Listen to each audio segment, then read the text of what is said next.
Yo.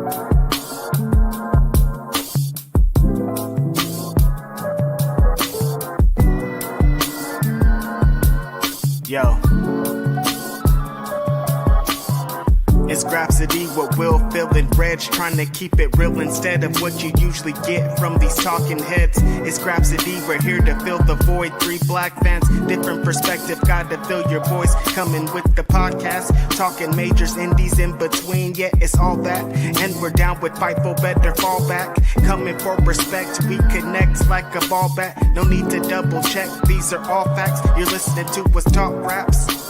You're listening to us talk raps. Will, Phil, and Reg. Yeah, we're Grapsody, here to talk raps.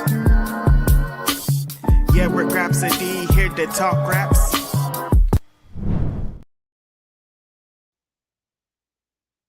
Welcome. Top of the morning. This is Grapsody. I'm Phil Lindsay. Of course, I am here with Righteous Reg. How are you this good morning? It's your favorite rapper, your favorite writer, your favorite podcaster. It's Saturday morning. It's a beautiful day in Oakland. It's been a bunch of beautiful days in Oakland. I'm feeling pretty good out here, Philip Lindsay. How are you? Give me a little C2E2 recap before we get into it. I know you was outside yesterday. Yeah, I did a lot of just walking around and like people watching yesterday. I didn't do anything too crazy. But it was cool. Probably gonna go tomorrow and today, but yeah, it was cool. It's always less people on Friday, so it's like it's not as it's not like shoulder to shoulder like it isn't on Saturday. Yeah, absolutely. I'm just having FOMO because all my friends are out having these good times. You're out at C2E2. Denise is out at the Squared Circle Expo or whatever's going on. I'm like, get me out to an event so I can bump shoulders with some people. Yeah, please, people, be careful if you are going out. People are getting sick. It just, yeah. This feels like it's a part of life now. Going there's like a lot of people somewhere, people go places and get sick. Yeah, I'm like expecting it every time I'm going to a big wrestling show, like going to Vegas, getting ready for Vegas. I'm like, it's gonna be in the air. Everybody's sick, every event's sick. Being on the damn BART train is sick. It's crazy. It's still out there, Phil. It is still out there. Yeah. Yep.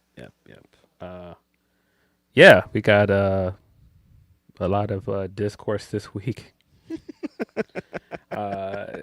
Rap discourse at this point, which it kind of feels like rap discourse never ends now. It just kind of feels like everything turns into some conspiracy theory or some speculation or this is how this affected Drake or this is how this affected Kendrick. And it's just like, guys, it was 2 years ago, man. I think it's time.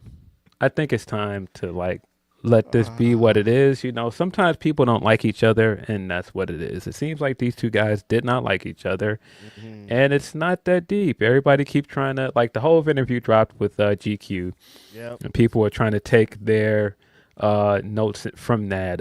Oh, well, you know, he had Kendrick on Super Bowl on purpose because he don't like Drake. And I thought it was great that the editor of GQ, shout out to him, Frazier, he asked outright, like, did that have anything to do with selecting Kendrick? And he was just like, what that got to do with me? Those two guys don't like each other. What do I get out of trying to put this guy on the stage? Like, I'm Jay-Z. And people even took that the wrong way. People like, what does he mean he's Jay-Z? Meaning, like, I'm too big to be in the middle of these two petty squabble. They ain't got nothing to do with me.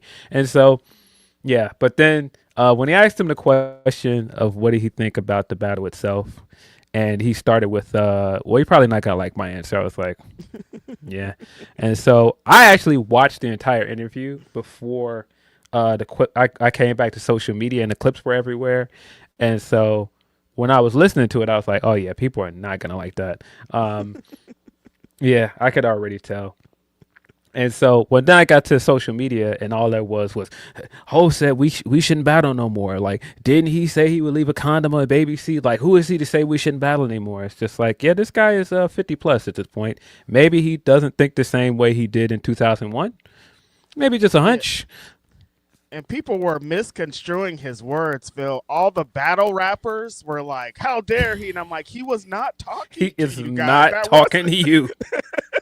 That wasn't Loaded Lux is like, we got to have a conversation. I'm like, dog, he was not talking about on stage, face to face battle rap. Most of it was him being like, social media is the issue. And as we've talked about many times on this podcast, Phil, it is. They're still bringing this battle up around if J. Cole could release a single, Reason could release a single, Joey Badass could release something, and they're like, they'll bring it back to this battle. So it's like, it's not about the battle. It's not about what went down. It's about how everybody played it, how everybody's still playing it, and the point that social media played. But people didn't get that point at all from Hov. No, I don't think he was saying like we got to stop because of like battle rappers or even the two people involved in the battle. I think he was saying just stand culture and all this stuff on social media, which wasn't a thing before when hip hop was in its infancy or when we saw other big battles. Maybe we don't need that aspect anymore because some people just don't know how to handle it. And I don't think he's wrong. I think, of course, people are going to just take the line, I don't think we need battle rap anymore in the culture and then run with it. I don't necessarily think that that's really the fix for it, but I also don't think he's wrong about stands at all. I think like at this point, like I said, we're 2 years away from this battle and people are still making it into their entire identity. And like people just spend their entire time on social media talking about how much they hate Drake or how much they don't like Kendrick or who won this battle. And it's just like, it's time to move on, guys. Like it is what it is. People still trying to make, oh, well, this person had something to do with it or this person's fault. Like people were even trying to pick parts of the interview to say, well, what's up with him and Cole? Did they not get along? And it's just like, well, where are y'all getting that from? And it's like, there's some backstage stuff that, is kind of out there about them that Definitely. You can assume maybe they might not be talking or they might not be as cool as you would expect them to be. But like to just be like, oh, they hate each other. It's like, but based on what?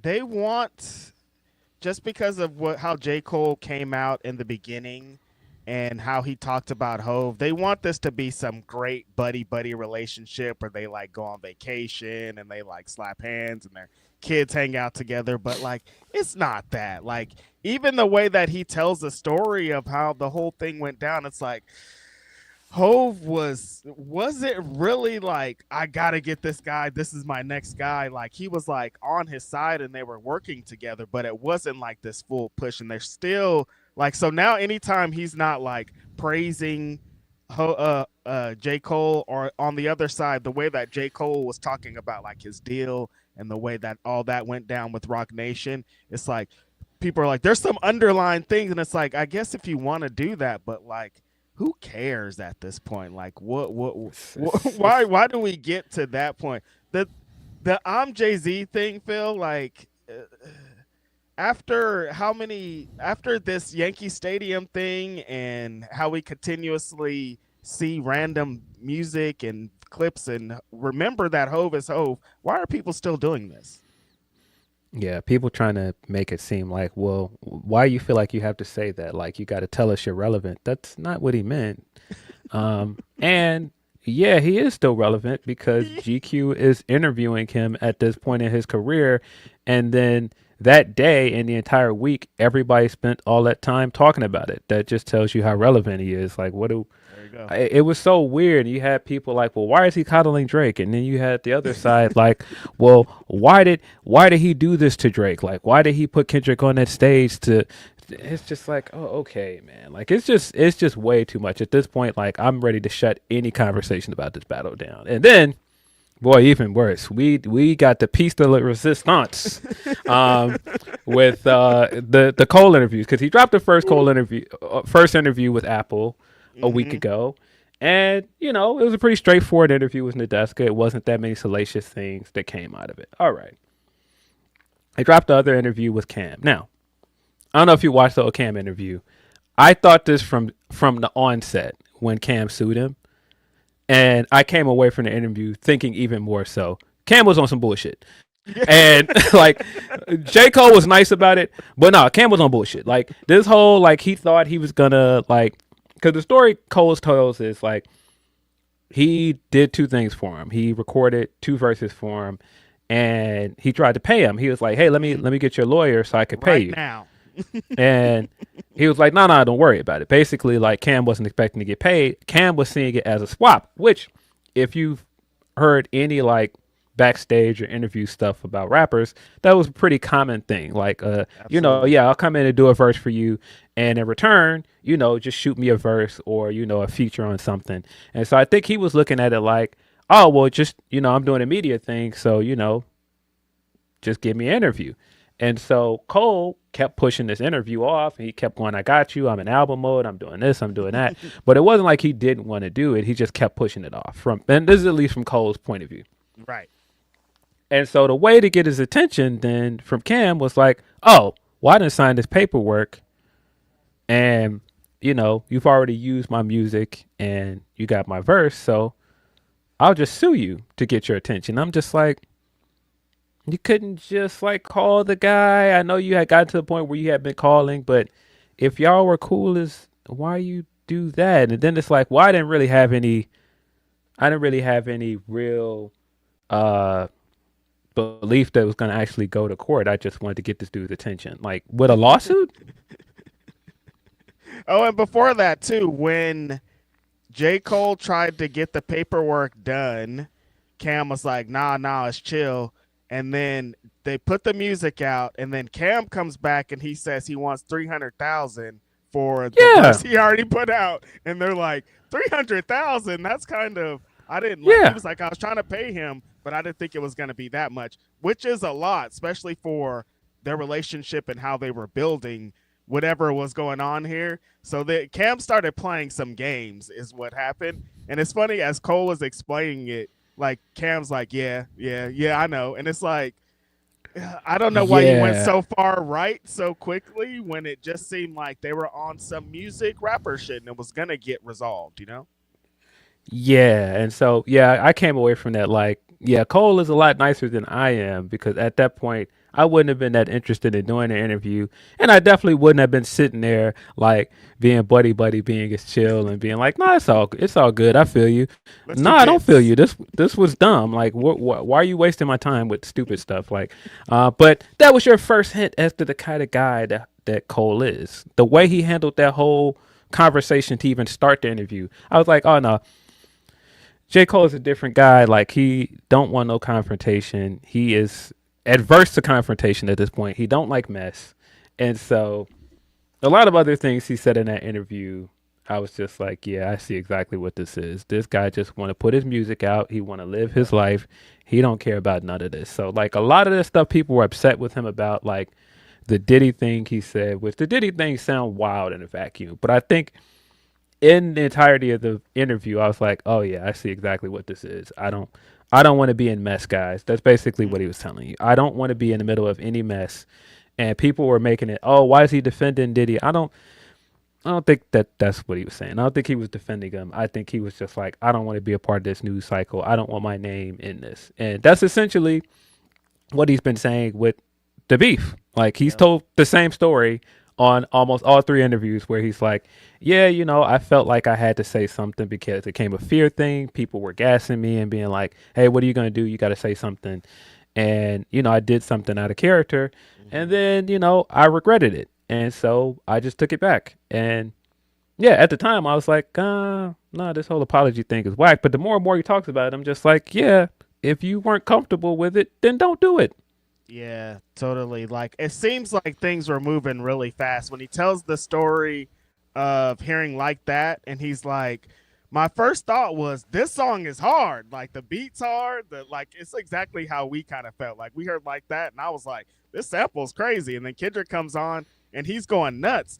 And that's exactly the kind of J. Cole was like, damn, this one's going crazy. I like this. This is crazy. But then you kind of sat back and really listened to it and really analyzed. And he's like, damn, this is nuts. And then what the whole story feels like is everybody was like, what are you going to do? Like it was peer pressure. His homies were calling him.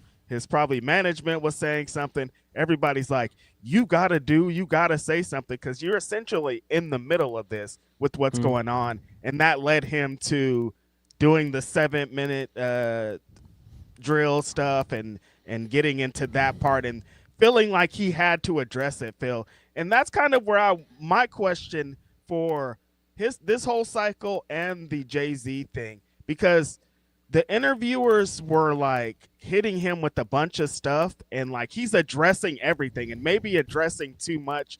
Is that because rappers don't do interviews enough and they have all this ammo? Like, would it change if we consistently saw huge rappers like this talking, or is it just always going to be they're going to try to hit you with from every single angle to see every opinion you have on what went down since we saw you last? Well, I think two things are happening. Cole hasn't done an interview since the battle, since he apologized. So now that's like the biggest question a lot of people want to ask. And then the two guys that at the heart of this that you keep telling us you're friends with, they're not doing interviews. And so it's like they're not giving us any information, but you're here. So we're going to ask you what you think about what happened, what part you played in it, like why'd you apologize? And so it's like he is getting all of these questions and getting all of these things because Drake won't do an interview or Kendrick won't do an interview. And in some ways that's unfair to him, but at the same time, that's just the game. That's the media game. And so I thought his explanation of 7-minute drill was also interesting. I still haven't watched the entire interview with him and Melo.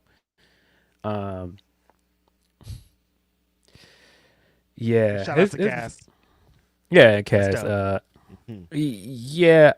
His explanation of 7-minute drill of like, this is just something I was doing to get sharp. And I really didn't take this that seriously. I just was like, okay, let me record something. This is nothing he can't come back from. He'll put out his response and then we'll be cool. And even just that just tells you everything about how he approached this. Again, I think he is looking at all of this like, well, this is my friend. I'm not trying to tear him down, or I'm not trying to put something out there to make him look bad. And then when I felt like it made him look bad, I was like, nah, let me clean this up because I don't want to be a part of that. And again, I get that, but that's not what people want to hear. No, that's not what people want to hear. And he said a few things in the Cam interview and this interview, interview with 7 p.m. Brooklyn, where I was just like, yeah, it just sounded like from the beginning he just wanted to put out his music. Like when he was talking about hearing like that the first time, he was like, yo, this is dope. And then he was like, no, not now. Like I'm trying to put some things together. I had already planned to put the mixtape out, might delete this later. And then, I was going to roll out the album a few months later. And then, I didn't want people to dismiss the music because they were waiting for the response. And I think that's important that he said that because that's real. He was like, I was really afraid that if I put out the album and then didn't respond to this dude, that people weren't going to receive the music. People weren't going to take it seriously because they're going to be like, oh, we don't want to hear that. We want to hear what you got to say about this. And that's really fair to say. Happened. And I think that's another part of the pressure he felt to put a song out. And again, that's why I'm like, I get it. I get everything he's saying. Like, if anything, since he's apologized, I understand him more. But again, that's the importance of interviews because you can connect dots between information we don't know. He also debunked a few things. He debunked that Absol story going around that he approached him like, hey, maybe you should take this song back. He officially was like, that did not happen. He debunked the claim that they were trying to pressure Kendrick to be on the song because initially it was supposed to be a Drake and Kendrick song, and then Cole came on at the end, which, if you follow the timeline, it makes even more sense why Kendrick was like, nah, I'm not trying to be on this record with you. I don't get along with you. And then Cole jumped on there and y'all still doing this big three stuff, buddy stuff. I'm not your friend. I'm not your buddy. Stop playing with me. Like, you know what it is. I already told you I didn't want to be on this record. It ain't no slight to Cole, but you got Cole in this situation where he's still trying to be mediator, buddy. We're all in this together. We are in this together. It's just me. I'm better than you two dudes. Stop playing with me. Like, That that whole thing makes a lot of sense now too, because Cole came in after the song was already brewing, and there was already. It seems like Drake was mad that Kendrick wasn't getting this song done, and it seems like Kendrick was like, "I wasn't doing this song for 1 second. I'm not trying to do none of this." And then J. Cole comes in on the back end, and he's like, "We're the best. We're all having such a good time. This is great." And then Kendrick hears this, and he's like, "Hold on a second, Man, get these two dudes up out of here, bro." What? They're playing chess. They're slapping hands in the video and shit. Like, nah, Yeah. I'm about to go at everybody that's in here. And J. Cole's just in the middle like, wait, what happened? Like, he probably didn't get the full – I mean, some parts it feels like he's not playing a oblivious feel, but he's like, I didn't – because he's like, I didn't know. But it's like, how did you not know, dog, that these guys were – because he was like, I was trying to get them to the Dreamville Fest that year. And I'm like, at that point – Some of it feels like Cole is just like, despite everything he knows and he's hearing, he thinks he can change it and be like, no, we just got to get in the room and get y'all to talk. No, these two dudes don't like each other, bro. They're not trying to talk. On one side, it seems like even more so like, nah, I hate this dude. And it's just like, I don't want nothing to do with this guy. And I don't like his energy. I think he's corny. I don't want to be around this guy. I don't want to be associated with this dude. Like, that seems like Kendrick's energy, and Drake's one of those. Let's do it. Let's meet in a room. We'll have a drink. It'll be chill. And Kendrick's like, I'm not gonna play this fake. We're in a room. We're buddy bullshit that all this is in. And again, J. Cole's just like in the middle, like, oh shit, what's going on? What's happening? People are now attached to one thing. Phil, he kind of pulled the curtain back a little bit on who he is as an artist and as a rapper, essentially saying that all that tough guy, I'm the best rapper in the world, bravado is a rap persona. That's like when I get into rap mode, when I get into album mode, when I get into that's who I become. Like, but I don't think I'm better than Black Thought. I don't think I'm better than Lupe Fiasco. And it's like when you say those names, I'm like, well, I mean, he is spitting. Yeah. People were very mad at that because then people tried to spin it into, see, he be lying to y'all in his raps. I don't think that's not the entire point he's making. I think if you've listened to rap for a long time, if you've been around the culture, like, yeah, that's what people do. Like, people go to the park, and initially when this was battles, yeah, I'm gonna go into this battle and say I'm better than you, I'm better than everybody, because I'm supposed to say that in this battle to try to win the battle. If I'm just putting music out, I'm just like, yeah, I'm the best MC out here. Yeah, I'm saying that, but that don't mean like I literally mean that. And I think that's the only point he was trying to make. And the crazy thing about it, I've been thinking this for a while. I think some people coming into this aren't real J. Cole fans, and they don't really listen to his music like that. Right. And I've come to that conclusion more and more the further we get from the battle, because people being mad at this quote, I was like, but wait, he's been telling you guys this for years. Like, I mean, if you go all the way back to the Sideline Story, which is his first studio album, he said on there, I don't like the GOAT conversation between Bron and MJ. Who to say they ain't both the best in their own eras? Like, he's been telling y'all, I don't like this greatest of all time conversation. I think it's silly. He's made multiple points of, I don't want the crown. Like ain't no kings in this. He made the point of saying that on one of his most well-received albums 10 years ago. He's been saying his entire career, like, no, I'm not trying to put myself on a pedestal as the guy. Even if you listen to First Person Shooter, he's not saying that on there. He's like, no, the three of us are at the top of this industry right now. He ain't saying me. He's saying the three of us. And that's also the difference in what Kendrick is approaching. It's like, no, it ain't no three of us, dog. I'm not in this with y'all. It's me. I'm on the top of this industry, dog. You might not want to claim that crown, but I do. And I think that's the big difference. So I don't know. I think if you've been a Cole fan for as long as I am, like listening to this interview and listening to a lot of what he said recently, I'm like, yeah, that sounds like Cole. That sounds like what I know of this dude. Absolutely. Yeah, I don't understand why people were so offended. As a rapper, Phil, I've said that I'm the best, and I'm not the best, you guys. Like, that's just something that comes along with being a rapper. Like, I'm not a better rapper than Nas. I'm not a better rapper than Lupe Fiasco. But like, if you're a rapper, you're gonna say you are. If you're in the game, if you want to compete on any level, you're gonna say that you're the best. Just because that's how it is. It's just like in pro wrestling. If you're in pro wrestling and you don't say you're the best and you want to be the world champion, then what the hell are you doing? And I don't think a lot of people think that they're the best or there should be this and this, but they put out that perception. It's characters. Yeah, it's characters. It's all it's rap. And for people to act like 95% of these guys don't have a persona, Phil, and acting like J. Cole's the only one that's putting on a fucking character here is egregious. Bro, a lot of y'all favorites have admitted it. And based on a lot of what we know about some of our favorites, yeah, a lot of the best dudes that do this, yeah, it's a persona.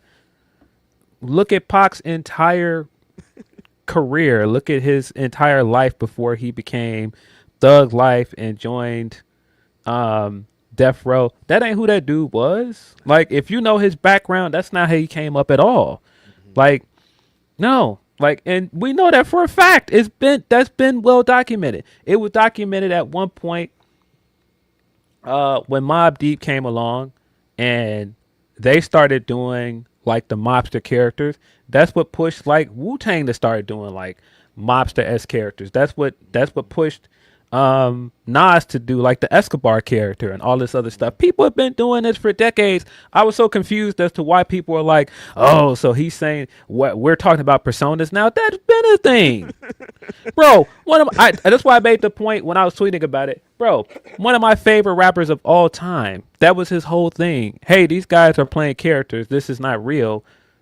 And so I'm going to go even further and make this supervillain character and put on a mask because none of this is real. And I think of the reverse because I live in the Bay Area. MC Hammer, they were like, this is like a dancing nice guy that's having a good time. This guy was in the streets. He pull up with 80 Oakland niggas, but he was putting on this different persona to be MC Hammer because he knew that's what it was. This is rap, man. This is wrestling. They're all the same, my guy. Yeah. All right. People... Yeah, it's so confusing that people are like trying to make this spin of like, look, see, he admitted he's a liar. It's like, guys, come on, man. Like doing all this to like discredit Cole. It's like, come on, man. Like we don't have to do that. Like, and it's both sides doing it. Like you got Drake guys saying, well, he owed Drake an apology because he hasn't spoken to him or he didn't stand up for him. And then Kendrick guys are like, look, he's still trying to play a buffer. He's still not trying to be honest about his friend. It's just like, guys, I promise you we can move on, man. It's okay. We got to. I mean, we saw two great, well, Cole did like 4. So 5 great interviews with Cole and Jay-Z. And they're talking hip hop, they're talking the thing, and we're coming out of it talking about this battle still. And I'm like, what's going on, man? We got 2 legendary figures actually talking to media we want them to talk to, and that's what it's all about. We gotta move on. We gotta move forward. I want a new Hove album. There were some things in there. Maybe he sprinkled in some I Might Get Out Here. We got all the questions answered from J. Cole. It's like we should be coming out of this being like, wow, the things we wanted to know, we found out. But instead, we're like, Kendrick, what's Kendrick doing? What does he think about this? And it's like, let Kendrick go to bed, you guys. Yeah, I also saw people trying to turn this into, see, this is why rappers shouldn't do interviews. No, that's not the issue. And this happens. This happens with what we do with wrestling interviews as well, because, you know, people go and listen to these things and chop them up and like put clips online. And then because of the way social media is, people will then interact with all the clips, but they won't actually listen to the interview entirely. And I think you got to digest these interviews because there's a conversation being had in an interview. If you take one part out and it's just the most salacious part and just interact with that, then that becomes the conversation around the interview in its entirety. And that happened with both the Hove interview and both the Cole interviews. It's like, yeah, I mean, Hove said a lot more in that interview than that clip about like the battle rap. I saw a lot of people like taking his billionaire logic and running with that and going, see, he's out of touch. Oh, go figure. This guy with a lot of money that don't have the same problems that me or you have, you know, he might sound like he's out of touch. I don't know. Also, old man with a lot of money, not confused by that. I don't know, but Isn't that the point of like hasn't I don't want to say he's always been out of touch, but he's always been talking about having way more money than us, having better cars than us. This is Jay-Z. What do you guys mean? yeah, some stuff that people were trying to run with from there. I was like, yeah, I don't know what you guys expected him to say in that, and I'm not really surprised by it. Old But he man, also, like you said. but he also said some things that I didn't know, like when he was talking about how hard Blue worked on like being able to perform with B and like tour with her, and how proud he was of her because he felt like that was the first thing she's had to actually fight for. And he was explaining like she could play piano better than people think, and like people don't even know she could play piano because she just want to play. Like they wanted to go and get her an instructor, and like she was like, nah, I don't want to do that. I just want to have fun playing. And like there's little small nuggets like that it's like that's what interviews are for, because you get things like that Absolutely. directly from the artist that we're not going to get from social media or people doing their speculations or trying to guess what these people's actual lives are like. And he said a few things like that I thought were insightful. And Cole did the same thing. He said something about the album that I didn't even think about, where he's like, the album is really about like my three big loves, and like, you know, my love for my hometown, my love for hip hop as a music, and, you know, my love for the woman I'm with at the time. And if you listen to like the first half of the album, I'm not really in love and expressing love the best way in the album. And then I come around by the second half of the album and show appreciation, and it comes full circle. And it's like, again, there's so many things I've gotten from listening to the album multiple times that I didn't pick up the first time. The more and more I listen to it, it's a really great story. And that's kind of getting lost in this media cycle because people don't want to talk about the music or talk about like what he's actually doing well. It just keeps going back to all of this battle rap stuff and all of this stuff that really don't have nothing to do with him. Like it's just so it's ridiculous. That was what's so egregious about people saying we don't need these interviews. It's like he got into themes and concept of the album that we wanted to know about, and it's like, well, if we don't get interviews, then we don't get that part. And we need that part more importantly than all this clickbait bullshit. It's just him talking about this great piece of art that he put out. And then like in the Hove thing, the Blue thing is so funny, is me thinking of Beyonce and Jay-Z walking in and being like, you know, we're going to need an instructor for you. And Blue being like, you guys are here. I don't need no instructors. Like, you guys live inside me. Like, I'm good here. We don't need to move this way. I also thought it was interesting how they talked about him being on the Clips album, and he was like, I was dragging ass, but essentially dragging ass for a reason, because I want to be the one to say whatever I need first on my own shit. So it feels like some Hove stuff's coming. Hip hop interviews are back, ? Phil. Hopefully. Yeah. Hopefully. The responses from people, I'm like, it might not be. I don't know. Yeah. Yeah, I hope so. But yeah, he said a lot of things. Even when he was talking about being on a Clips album, and Frazier was saying we wanted, you know, Streets wanted you on there, and he was just like, yeah, I just didn't want to make it about me. This is their album, and you know, when you put, you know, other things together, like, yeah, it would have been like his first verse on anything in a long time. And then, you know, he's got the stuff like the Tony Busby stuff and some of this other stuff attached to him. And so, yeah, you know, he would have had a lot weighing on him and weighing on that album if he did that. So yeah, see, these old rappers be too in their brain though, because that's kind of what Andre 3000 is saying. Is like, it's too much, but just say it, dog. Like, it's fine. Like, we would have been totally fine if Hov would have spit a 16 on there. Yeah, but I also think people would have wanted him to address what he was going through currently, and like, Yeah. I don't think the Clips album was the right place for that. Right. And I think that's also to his point why he wanted to put something out on his own. And so I get it. I do think he's gonna put some music out. The conversations about him and like the way like he's collaborated with Beyonce is also interesting, because he's written stuff for her last few albums. Yeah, I think that was a great interview. There were things about it that of course are like, yeah, this is him controlling the narrative. But when you're an artist as big as he is, there's no getting around that. That's gonna happen. Yeah, that was I thought GQ. Yeah, big deal. I was so glad that he sat down with a black creative It was the same way I felt about Cole. Cole has gone to all black outlets so far. Like, I think that's dope. And again, those kind of things are being lost in this whole, well, what about this drama and all of this? And every term, this guy's like, I don't want to be involved in this drama, guys. And they keep trying to make it drama. It's like, it's crazy. Yeah, but what are you going to do? I do want more Hove music. I don't know when we're going to actually get it.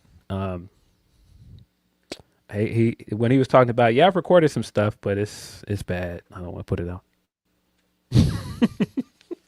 I don't think so. I would disagree. It probably isn't. And I haven't heard it, but as an artist, I understand. He probably has a bunch of stuff that he just get in and do his thing. Him talking about the 444 album and how vulnerable he was, and No ID did a thing where he was like, I essentially forced this guy to rap, and it's like, he has to be in a certain headspace, I think, to get to where it was. But it seems like he's itching closer to that headspace.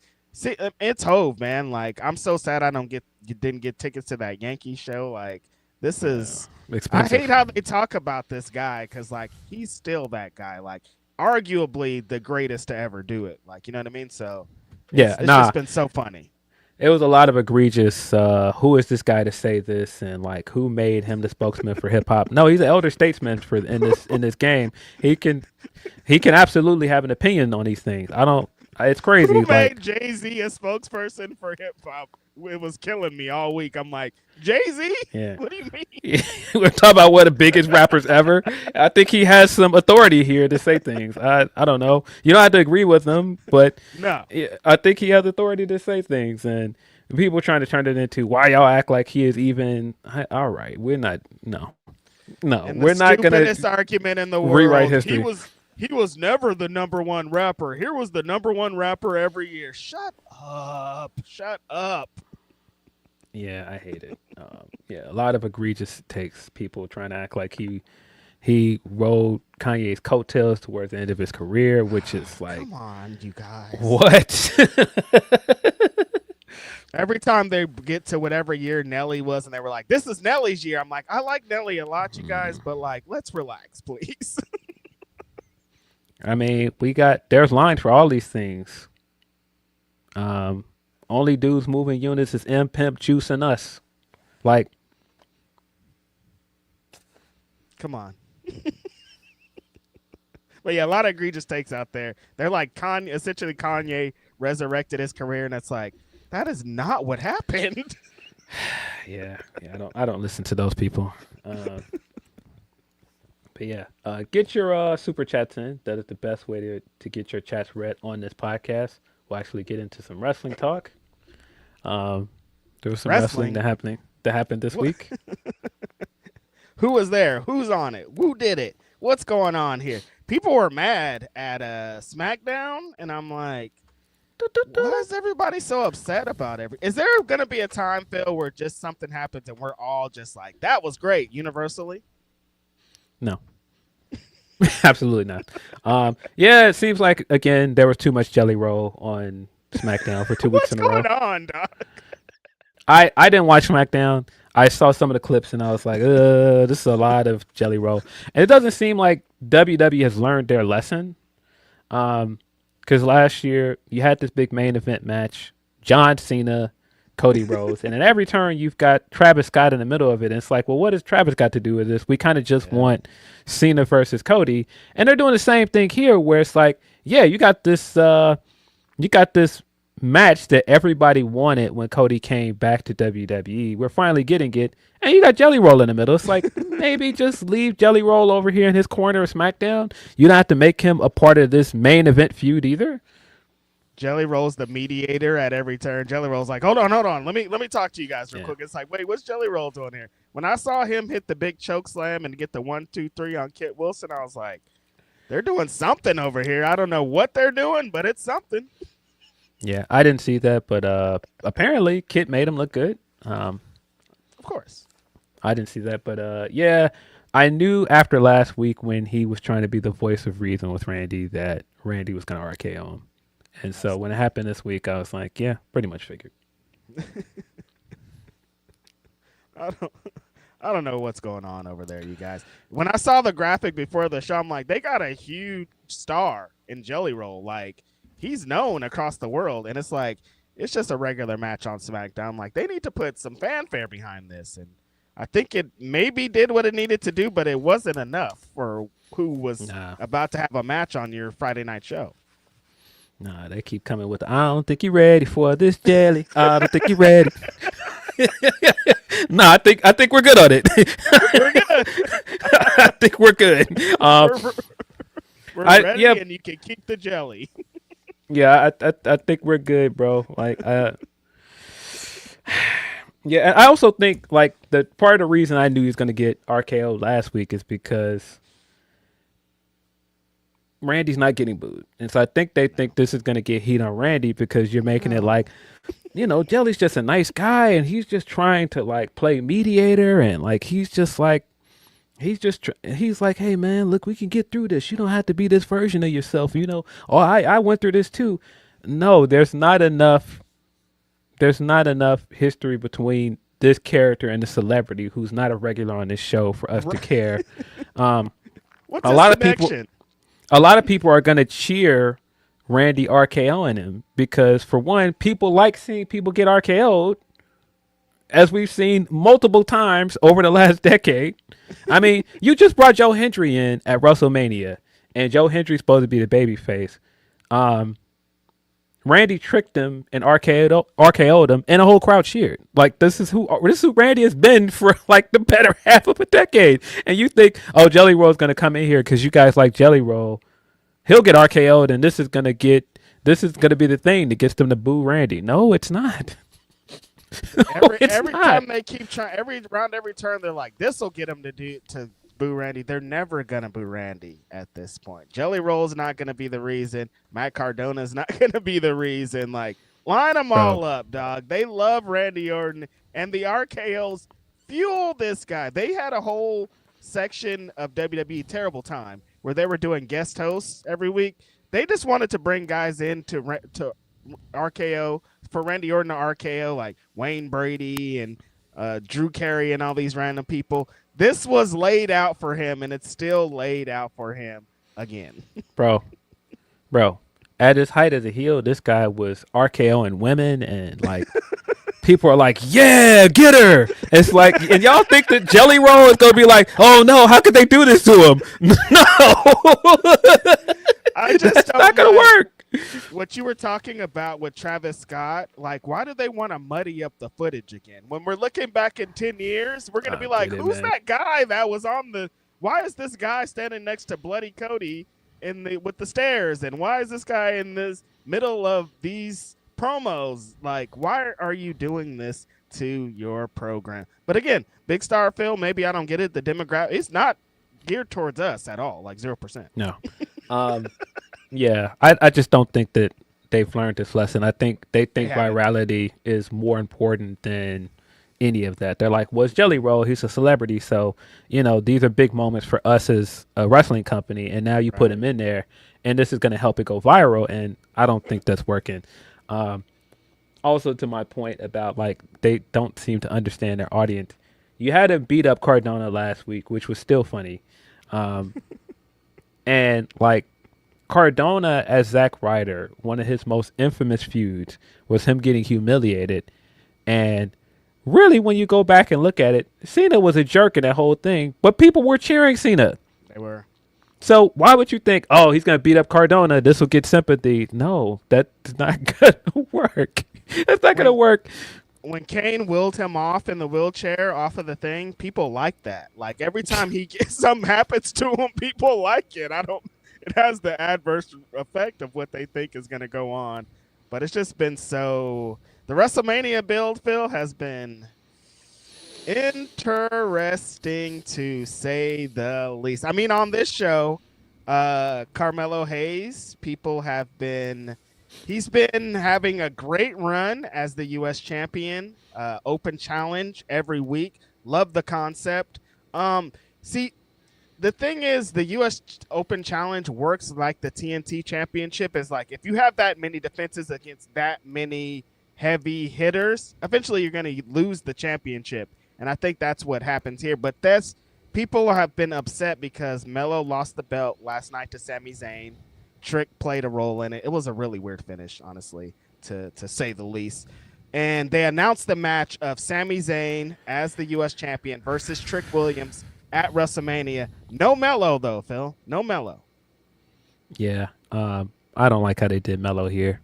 After a really strong run as United States champion, it feels like they should have had something 3 weeks out for WrestleMania. You're basically telling us you had no plan for the United States champion here. You just have him drop the belt to Sami, who really didn't need that win, didn't need the championship to get a WrestleMania match. And No. I know it's supposed to play into the backstage stuff with Sami and Cody, where Sami is just like, it doesn't matter, I'm going for mine. It's like, you can't be worried. And it kind of feels like they're going to turn Sami at this point. But I don't even understand why you felt like you had to do that. Why are you putting Sami in a position to get booed? Why would you want to turn Trick Williams currently when what he's doing is working and people are reacting well to it? I don't get that either. And the fact that immediately this proved what me and you have been saying from the beginning with these two standing next to each other. They took one look at these two standing next to each other and they were like, yep, Trick. And this is yet more proof of that. This guy has had this incredible run as United States champion. He out here smoking it. Just had an Ilya Dragunov match a week ago that was fire. Yeah. Hey, that's cool. Give us Trick, though. Trick is who we really see it in. When we get to WrestleMania, we want him to have the big entrance. We want him to have the big moment. It doesn't matter if the match isn't going to be as good if Carmelo's not in it. We don't care about that. Don't care. Yeah. And yeah, I don't really like anything about it. I don't like how they did Melo here. It kind of feels like they're still not really fully invested in him, which is not a shock to me, but I just don't like it. And just the direction we're going in with Sami, you've got like the most easy baby face. You've got like the most believable baby face. And you're doing so much stuff to muddy this, and I don't understand why. You got Bryan Danielson level 2, you guys, in Sami Zayn. Like, that's the emotions he evokes from the crowd. And they're like, no, let's throw all that away. I mean, that's still not even, none of this we're talking about is even as egregious as Big Gunther has nothing going on. Bro. Like, nothing comes close to that, Phil. He retired Cena and AJ, and they're just like, we'll figure it out. Bro. Gunther hasn't been on TV in 3 weeks. What? This guy retired John Cena, retired Goldberg, What? retired AJ Styles at the beginning of this year, and going into WrestleMania, you have nothing for him. That's so strange. I don't know. Clearly something changed with the plans with Rey Mysterio. That was that report that Rey is injured, and maybe they're concerned that he might not be back in time, but why don't you just move on to something else? Mm-hmm. Like, you should have 3, 4, 5 plans for this guy. He retired one of the biggest stars in the history of your company, like, very recently. Like, what's going on? He shouldn't be like, I don't even listen. The huge Rey Mysterio fan. That wasn't a big enough deal for this guy. Like, what's going on here? Like, what do you mean, Rey Mysterio? I mean, to be honest, with where he was after the Cena match in itself, like, this is the biggest heel in the company at this point. He's got to be in the title picture. Why is he not? Why is he not going after one of the main titles? What? Like they're telling that story. I'm like, even this story is egregious to me. Like, he should be in a big program. He retired John Cena, you guys. He tapped him out, finished him, and he's a side thought. They're still coming up with the story as we speak about it. Like, I'm just very confused about all of this. Very, very, very confused. On the Matt Cardona thing, I just thought about it. That clip of Cardona on Cody's podcast, and he's just like, yeah, I remember you and KO were burying me because I wanted to come back. And Cody tries to basically laugh it off, and he's like, no, you didn't even defend me. And he just keeps going with the conversation. It's so funny, man. Cody's like, oh, yeah. That's crazy, though, huh? I just moved to the next to me. Nah, but I got some questions for you. Cardona said, "You didn't even defend me. I died, dude." Bro, hilarious, man. Supposed to be friends. You saw the clip about it inspired a lot in the last day. They get into independent wrestling and they say who the hottest independent wrestlers are. And we lived in two different worlds. There's, what is it, two Americas, Phil? What's the saying? Because that's how I felt when they started getting into who their favorite independent wrestlers were. Yeah, he said Richard Holiday and who else? Ben Bishop. Ben Bishop. And look, man, Richard Holiday is dope. Richard Holiday.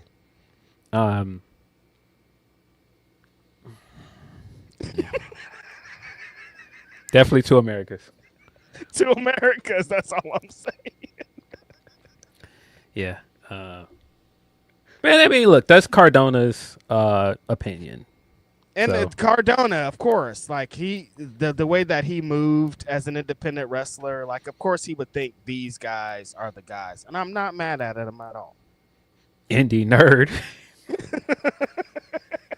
Bro, caught that guy indie nerd on national TV. That is hilarious, bro. Like, what's his career gonna be after this? Because he's been getting his ass whooped, but you know what? He wanted to get back there, so it's fine. We back. We all the way back. Yeah, let's get into some of these super chats. Hold on. Here we go. Ooh. The homie Grapple Geekery says, "I'm working today, so I'll watch later. That said, I wanted to know if Reg is hitching a ride in Booker T Cybertruck on the road to WrestleMania. I can't say that I am. Like, I've never been in a Cybertruck, and I don't want to be in a Cybertruck. Is this a bit, the Booker T Cybertruck thing?" I don't know. What's the backstory to that? Book's got a Cybertruck? I don't. I'm confused. But he would. He totally would. I feel like Booker T would actually be a big Elon Musk fan. Like, if he really said, like, if Booker T went on Joe Rogan's podcast, Phil, like, they'd be like, yeah, like, the theories, they'd get into some theories. That's all I'm saying. I just have a hunch. No, they just don't understand Elon. I see what he's saying from a different angle. You got to understand. He's trying to put these equations together. That's why he went and bought X. Y'all just don't get it. See, you understand. I feel like if you got Booker T and Terrence Howard in a room, like they would get into it, you know, bro. Oh my God. Yeah, you don't want to be in the Cybertruck with Seth and Becky and Rue. You're gonna be the one that talks Seth down. No. It's okay. Let him have it. Don't let him have it, Seth. Don't let him talk crazy to you. See, like that kind of stuff comes along with being in a Cybertruck, and I don't want to be in there with Booker T. That's it. Appreciate that, Graphic Geekery. The other Mikey V says, "What's everyone's theories on who killed Tony Storm?" Yeah, I like that Killer Kelly theory that a lot of people have said. Maybe it's the ghost of Mariah May. I don't know. I have no idea. That wouldn't be too egregious to me. I'd be like, okay, no, I'm into it. The ghost of Mariah May is haunting Tony Storm. Mina's still selling it. They're selling it in a couple different places, so I like that. What if it's Mina? What if Mina turns her back on Tony Storm? I don't know. What do you know? Why would you turn Mina heel, though? You shouldn't. It's a terrible idea. One of the worst ideas I've came up with. I mean, she could do it. She's really getting over. She could definitely do it, but she's so over. Yeah, I know some people will be like, but she comes out and dances. But, I mean, she was coming out and doing the dance and doing, like, that as a heel and stardom. So she could do it. Yeah. So. But, yeah, I don't know. The Tony Storm saga has continuously I've been just hands off because speculation has been too weird. Yeah, Tony made a point, I believe, this week where he said he would talk about anything but Tony Storm's status and that whole report about him trying to buy WWE. I think that was very telling because that tells me it's like, oh, well, he knows something here and he just doesn't want to talk about it. That's her personal business. He don't want to speculate about her personal life. Absolutely. You Or think will he's going to talk about it on the Coach and Vince Russo podcast? I get it, man. I see you, Tony, man. I see you wanting to go and do more avenues, want to do more outlets, and making a point of like, I'm not ducking no conversations. I see you, but I don't know. I don't know about that one. But I feel Maybe you. duck some conversations. I don't know. Not all of them, but a couple of them at least. Because I understand, Phil. Gotta get on top of the narrative. If you get over there and they're like, actually, this guy that we slander every single week, he's not that bad of a guy. The whole narrative could change, but like some of them, the narratives is never gonna change. TK, just know that. So some people on that side, they don't care about facts. They don't care. We already know about that. Like, it don't matter. You can go over there and do that interview, and they'll still be like, "Look, he's scared to talk to JD or something crazy." Right. Ducking the JD smoke, and it's like, wait, hold on. Yeah. Appreciate that, Mikey V. Our homeboy Leonard Aarons III says, new motto, catch a case for WWE. Guess this is effect TKO has on the Stanford audience. Price is so high, you got to embezzle funds to see it live. Oh, Leonard's talking about this story of there was a lady that worked for, I think, like a daycare or preschool or something, and some kind of educational system. And she was embezzling funds, hundreds of thousands of funds, to go to WWE events. And she was getting like the VIP status, like the big WrestleMania the packages, Phil, of like hundreds of $1,000s for her kids. She was out there balling on somebody else's budget. And they finally caught the lady, and she's going down. But it's been in the wrestling news. Maybe connected to this Cody Rhodes WrestleMania ride on his bus to a Las Vegas landmark for $10,000. That sold out. So I don't know anything about money, Phil. I would spend my money on rent, but these people don't care about that. Yeah, when people were talking about that Cody bus thing, and people were like, "Who's going to pay for this?" I was like, "Somebody's going to pay, guys. Gonna pay for this." we do this every time when these like screenshots come out about how much these things cost, and I was like, "Yeah, somebody's going to pay for it. I'm not doing it, but somebody will." Yeah, that story in itself is crazy because it's like not just I wanted the funds to go to WWE events. I was trying to go. No, you was trying to go, and you was trying to go and lamp. Like, you was trying to live it up. Like, I mean, if we gonna go, we gonna go. I got my kids. I got all this. I mean, listen, tickets are expensive to WWE, but there's got to be a line, you guys. Like, don't take out no loans. Don't do nothing crazy. Make sure to be within your means. But people are not being within them. How many of those tickets did they sell? I'm like, $10,000, and like, you ride with Cody to the Hoover Dam? Like, that's crazy. Yeah. I just can't imagine how that is gonna go. You all file into this bus, and then he gets on last, and he sits at the front like the teacher on a school bus, and then like everybody's back there like, "Hey, Cody," and then somebody like taps a sign like, "Nope, don't talk to Cody while this bus is rolling." Nope, You can't cross this line right here. Stay back there. Do not come up here. Stay back there. They're like, Cody's gonna talk to you when we arrive at our destination, but don't talk to him anytime before that. Cody totally wouldn't do that. We're bullshitting. Cody's gonna be on slapping hands, having a good time, eating salmon with y'all. But yeah, Phil, they that's the talk every time they release the WWE World stuff and the WrestleMania stuff. All that shit sold out. They're like, oh, it's going to be this $300 to meet this person. They'll do it. Yes, they're going to go. They're going to spend their money. Yeah, I don't know why people are still confused by that. Because the thing is, like, those kind of things, like the fan experiences, those are like small sample sizes. I do think like there's a conversation to be had about like the price of their pay-per-view tickets and then pricing their audience out. But that's a larger part of their audience. We're talking about like a handful of people that will just pay for this experience. Those people absolutely exist. Right. Get 25 people to do this, what you think is an egregious thing. It's simple. Like, think of how many millions of people from around the world, millions of people that watch their product, millions of people that are coming on vacation to do this really special thing. And While on this side, we're like, damn, that's crazy. Somebody's like about to have the best experience they've ever had in their life. So gotta look at it from all the sides. Absolutely. Totally difference between saying, are tens of thousands of people going to spend this much money as opposed to are 20 people going to spend this money? I think it's a safer bet that 20 or 25 people will spend this much money. Right. Still a lot of fucking money, though, my guys. Yes. Ooh. The homie Van Twinblade says, Kenny and Swerve killed it. Triple K should be in jail for what he does to Sammy. If you got to go to a protest, leave your phone at home. And remember, if the cops talk to you, shut the fuck up. Yeah, there's a lot of No Kings protests going on today. Be safe out there. Shout out to all the homies on the ground floor trying to make it happen. It is crazy outside. But yeah, be vigilant. Don't have your cell phone on. Cover your face. All the things. And stay safe out there. Appreciate that, man.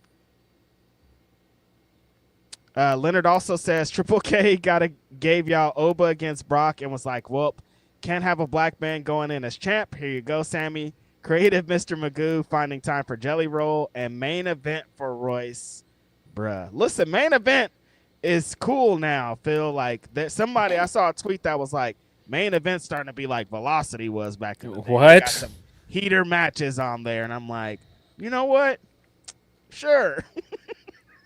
It's like Velocity? That's the bar? That's the bar. Okay. I was like, damn, like, I like some of them Velocity matches, but, like, I don't know if I would. I don't know if this is the way, but, yeah. Again. You know what this sounds like, right? What? It sounds like when Speed first popped up and people were like, nah, the Speed matches is cool. It feels like we do this. Sorry, we do this every time. It's like, nah, the matches is cool, though. You done watching it? No, I'm not. Listen, I like them 3-minute matches. Phil, they go by fast. They're action-packed. They're heaters. They're this. Again, it was going to be hard for the homie coming in at the time that he came in. It's WrestleMania season. A certain way he's booked, blah, blah, blah, all this. And then I see Danhausen, and I'm like, oh, yeah, forget all of that. Like, sometimes you just come in, and it's just lit for you, Phil. I don't know. Bro, still ain't wrestled a match, bro. He was on I Show Speed's YouTube channel. Like, they putting him next to Speed. They putting him on TV every week. Man, listen. I told y'all what time it is with Danhausen, and that's why I didn't care about all that. Oh, he got booed in Chicago. Okay. How long y'all been fans of wrestling, bro? Like, okay. Do we remember all the way back to like WrestleMania 22, and how commentary kept saying this is Bizarro land where people expect to get cheered, get booed here, and the opposite, like, in Chicago. Like, Chicago. It's fine. And I know people kept saying, but Chicago's a smarky crowd. Like, none of that matters, guys. I knew it. I knew it. Matters. I knew it did not matter. I was like, man, this guy's going to sell some merch. People are going to start liking this catchphrase. He's going to do just fine. Yo, Speed did the I'm still cursed like days later. I'm like, you guys, I think this is it. This is what you would want coming in essentially as an unknown, Phil. Like, he didn't go through their system.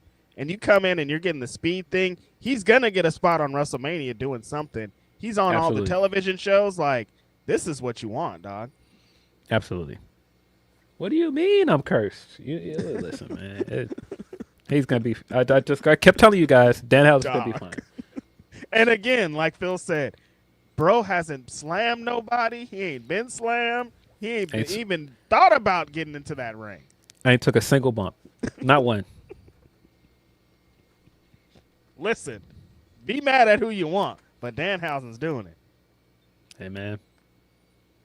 Seems like he's doing just fine to me.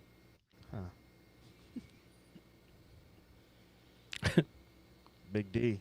The homie Orion Ben says, still waiting on the old head to bring up Drake's own post actions to be a major reason why he's so hated. Not an agenda. He tried to sue to save face. Yeah, that's the only part I didn't like, Orion Ben, is both interviews, Hove and J. Cole felt like we need to stop stomping Drake. We can't, like, the media is out and against him, and there's so much behind that, though. It's not as simple as there's this targeted attack against Drake. There's like all these things as the reason why everything happened the way it did. And everybody's still being like, oh, poor Drake. And it's like, it's not, oh, poor Drake. Let's get away from it.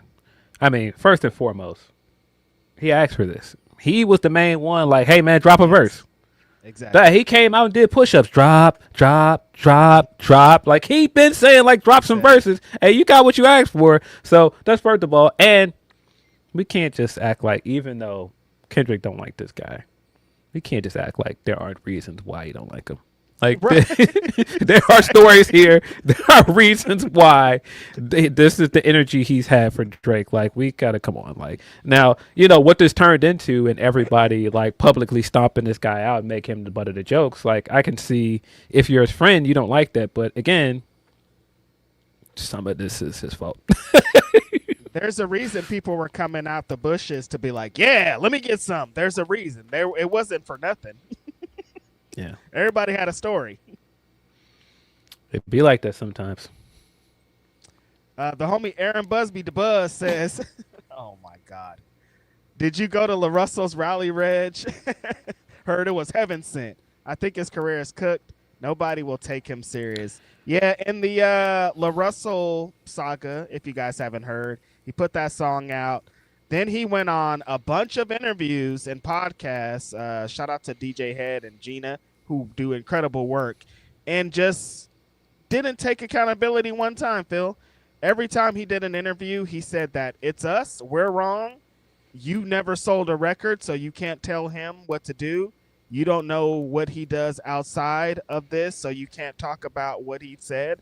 And then that spawned his mom organized a rally in Vallejo, where he's from, and a bunch of people showed up, the rally to stop hating on La Russell. Phil?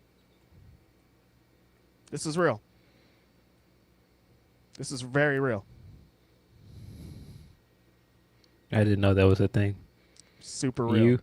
You in California right now with everything going on in the world, that's what you're organizing a rally for? Leave my son alone? Like, that's... my son alone. And at one point, she's like on a megaphone, and she's just like, you don't know him. Y'all don't know his struggle. And I'm just like, oh, no. Yo. This is not the way. Hey, man, listen. Listen, man. Well, first and foremost, shout out to his mom, because, like, stand on business. Stand on business when it comes to your son. Like, I feel you, but at the same time, like, a rally, all right. Like, yeah. Not the time, G. Like, and then everybody, they got like a video, Phil, and they're like, the people on it are like, the internet's not real. And I'm like, well, why are you guys doing this then if the internet's not real? I think the crazy part, like, doing a rally and everything he said in these interviews, is like, y'all don't realize y'all making it worse. Like, you came out and was like, hey, man, my engineer told me not to put this out, but I put it out. Okay. You got the reaction to it, and now at every turn, I don't care about the reaction, because it's like, then why are you responding? Why are you doing all these interviews and stuff? Why your mama doing rallies? Like, nah, just like let this die down. You keep drawing attention to it. It's gonna keep getting worse. Like, just now the way that Gina Views and DJ Head were grilling him, Gina was like, so you didn't listen to your engineer? And he's like, nah. And you know, she goes, you didn't call nobody else to see. I'm like, no, he didn't though. You like, didn't call nobody else. You didn't call nobody else. I'm like, that's real though. Like, you didn't call the other homie, but he don't, like, Phil, he keeps saying, I don't care. And like, this is not the way to go. Not when you've built this kind of goodwill and you're the man of the people, but then like something crazy happens and you keep being like, I don't give a fuck what y'all have to say. It's me. And it's like, that's not really. Well, yeah. All right. Well, you put the joint out. Like, this is what it is now. Like, there's a bad taste in my mouth, Russell. Yeah. And then like he shut down all that social media stuff, but like. But you're still in our faces with it. Yeah, you're still here. You're not going away. You're even louder. You're super loud. Your mom got a megaphone, dog. This is crazy. Listen, there's a Rock Nation curse? ? Phil. Because as soon as he had that interview with Jay-Z, the meeting with Jay-Z, it's been downhill from there. It's supposed to be up after that. Man, I don't know what's going on. He went in there and closed the door, and the Undertaker gone, kid gone. Sign right here, and then it was all down. I don't know. Something's going on, man. I don't like it. I was not there, Busby. Bro. Yeah, I did not know about this rally. There's a rally. The homie Glassdoor Gamer says, wild WWE product being this bad during Mania. I mean, this is the time, Phil. Like, this is people's favorite time of year. Royal Rumble into WrestleMania is supposed to be lit, and it has not been lit at all. Yeah, we got another Punk Roman segment this week, and I was like, that first segment I was locked in. Roman admitted finally, I hate this guy. I was like, yeah, let's get to it. Like, let's get into the lore behind these guys. And then it turned into, well, you're old. And then Punk had to come out the next week and explain why he wasn't that bothered by being called old. And then, like, the Usos are still in it. And, like, I don't know. Yeah, it's, yeah.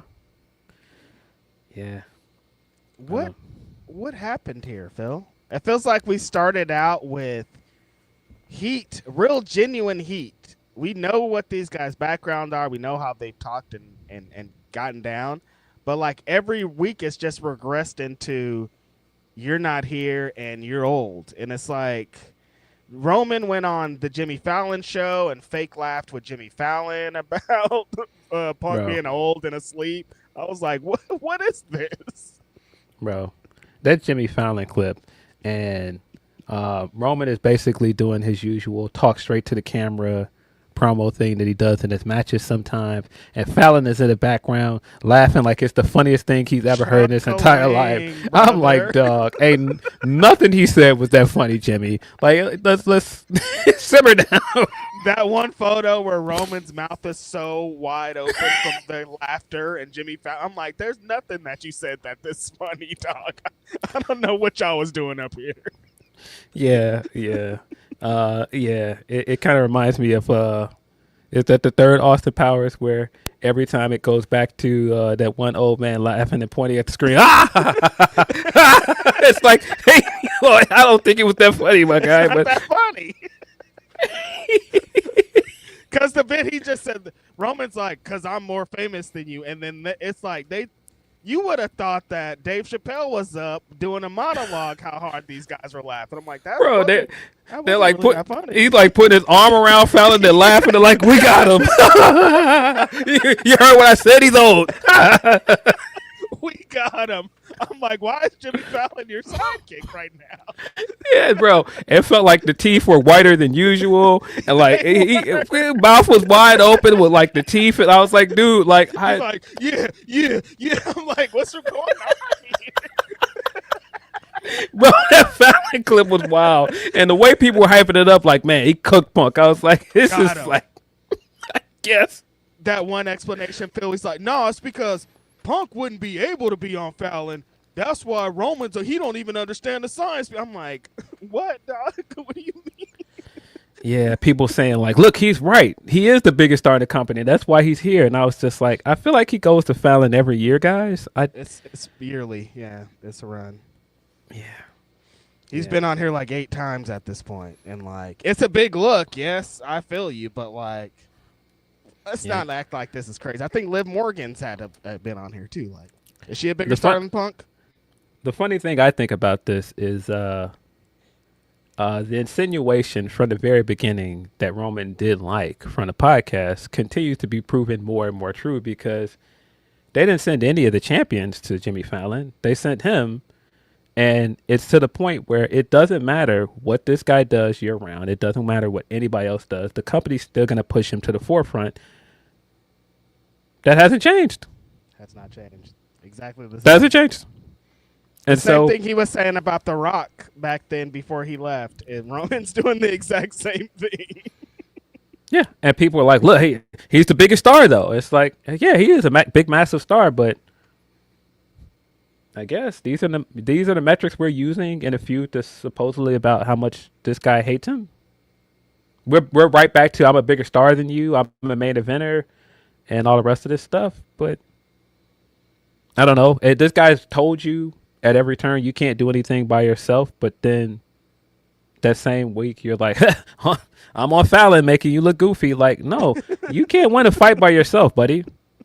Let's stay on that part. You're not going to answer that part or no? I'm a big star. I'm a dad. I don't have time for that. And it's like, what, dog? What are you selling? And then like what I've seen a lot of responses from people being, you keep selling this CM Punk's this old guy that is past his prime. So you're gonna beat an old past his prime guy? Like that's the resolution to this is like, oh yeah, you really jacked that senior citizen up. Great job. Like I don't know what's the resolution here. I keep telling y'all, this looks very familiar to me. Every time I see it, I'm like, yeah, this looks very familiar. The way his fans act and everything. Mm-hmm. Mm-hmm. Yeah, it looks very Drake-ish. Absolutely, very much so. Mm-hmm. It looks very Drake-ish to me, but. So what's it? Where do you stand right now on who's winning this match? It still feels like Roman. Yeah. Cause like, I don't know. I'm like, it's gonna make CM Punk look stupid if Roman's right. You know, you know. I don't think it matters. I feel like the Usos are gonna eventually tell him you got to do this one on your own. I hope that's where we're going. That was funny as well. Big E on the Raw post show was talking about like, look, he got something to prove here. He got to show us he can win on his own. And then all the Roman fans got mad at E. Like E said something personal about Roman. I was like, no, that's literally the story. How dare you? He works there. He's just continuing to establish what is the premise for the match. And people are like, well, how dare you even say that? And it's just like, people are like, it's spoken from a guy that was in a group most of his career. And I'm like, why are y'all making this personal? He's just talking about the storyline. Some of the Roman fans be moving like Drake fans, but they also be moving like Nicki fans a little bit too. It's like, y'all need to. What's going on here? Yeah. Stan culture, buddy. It's bad. Leonard also says, creative Mr. Magoo, Sean folks, he can't see talent and sure as shit can't book it. Bungling a layup in Cody Randy is Hall of Fame incompetence. Still got 3 weeks to get it together, man. Good luck. Listen, Phil, who's going to be on the other side of that Randy Orton call? That could send this feud to the next stratosphere. Like, that's what people are really wondering about. Is it Ted DiBiase, the fucking thief? Like, I'm like, why are you guys pitching? Wasn't this guy just stealing money? Why are you guys trying to get him on the show? It's Repo Man. Yeah, I've seen people say that it could be Cowboy Bob Orton. No, it's clear they want us to think that it's The Rock. Yeah. Which is probably a swerve. It might be one of those things where, this company likes to set up mysteries and then don't go back to it. So it might be one of those things where it's left open-ended. Never hear from it again. Because, like, why would Randy Orton be talking to The Rock? That doesn't even make sense. They ain't friends. Yeah, I don't know. Bianca Leia says AEW needs to go full Twin Peaks on Tony Storm's mystery with RJ City in a trench coat investigating. Can't be crazy and full of twist terms, melodrama. Book it. Yeah, I mean, this, like we've talked about, Phil, Tony Storm being out leaves a big hole. She was at the forefront of the women's division on every show, essentially. Like, always had a story. Like, do you continue that even when she's not here? Still trying to get some kind of juice out of Tony, even if she's not around? Or do you let it marinate? Yeah. They do have the chance to do some pretty funny stuff with just like some social media content or something. Like if you just had RJ City and Renee like going over evidence and stuff like X-Files or like True Detectives, that would be pretty funny. Good bit. I like it. I'm in. But yeah, they got to do something with Tony. It's coming up. Yeah. The homie Joseph Molina says dozens, Reg. Dozens. What were we talking about? That's dozens. I don't know. Appreciate you, Joe. The homie Ben Sifner, member for 29 months. That's a long time. Appreciate you, Ben. I haven't watched WWE in a couple weeks. I have decided to watch old episodes of Sesame Street. It is basically the same show, but with more wrestling. Listen, leave the WWE alone. They're doing great business. Leave the WWE alone. I stand with WWE. leave all of them alone. Russell, WWE, Leave Russell Cole, alone. leave everybody alone. None of these people ever did anything to you. Oh, man. Appreciate you guys for sending in your super chats. We have a few Humper chats. Hold on. Well, sorry, we have more than a few. I have to actually scroll down. Yeah, we got some from Tony P. Says, so a lot happened on and offline. I could say something about what you and Wale posted together about a certain person's current misery, but leaving it alone because he really got his wife caught up in some mess because of his insecurities. None of this had to happen. None of it. Not 1 point. 0% of this had to happen. No comment. More from Tony P. He says, we got a nigga like Flocka trying to backtrack on their MAGA support. It's to no take backs on this shit. Y'all played yourselves. Speaking of playing themselves, you heard about the lady that went nuts because Nicki lied about dropping an album. I did not see that. I stay away from Nicki stuff. That side of Twitter. After she got on stage with them people, Barb's her. She was on stage with the fireworks and stuff, and I was like, "Yeah, no, I'm chill. I don't like what she's doing." Yeah, count me out, dog. Count me out. But yeah, I did not see that. The Barbs are a different breed, though. People are currently upset with Drewski because of his clip making fun of Erica Kirk.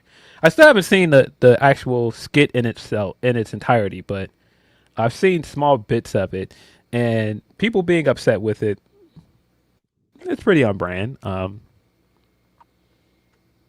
Yeah, but why does this matter? I thought we were saving comedy from like the snowflakes and people that are too sensitive. Like,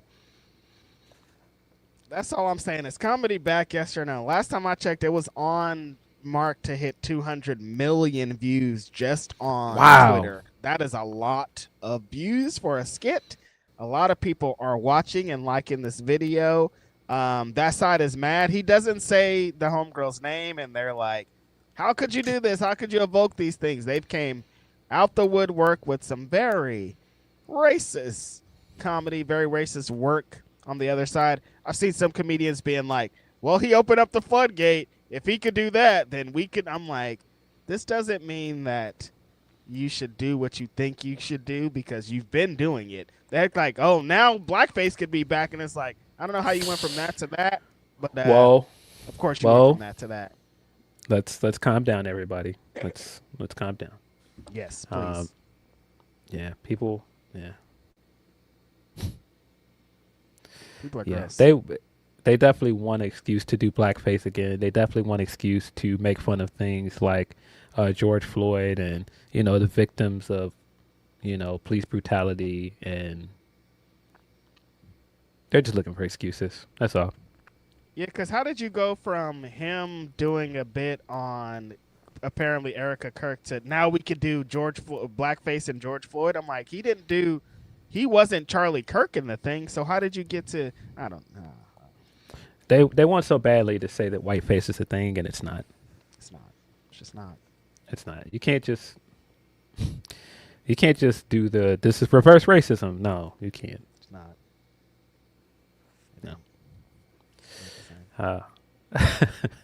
No. More from Tony P. Says, so for Petty of the Week, we have Randy for RKO and Jelly Roll. Thank you, sir. Here's your baddie chain. With the woman scamming for WWE tickets, should have did it for J tickets. We have hostess choice. Your call, gentlemen. Then he says, the good AEW is back to normal standards. No, I think it's Randy at this point. I mean, after last week, humiliating Cardona twice in the same episode, and nah, Jelly Roll was just trying to reason with him. He was just trying to play mediator, and he was like, "Nah, get this bum out of here." It's either Randy or Cody for what he did to Matt Cardona and ignoring him, saying, "You didn't help me. You didn't even defend me." And being like, next topic. Like, that's pretty petty. I like it, Cody. I fucks with it. Yeah. You didn't defend me.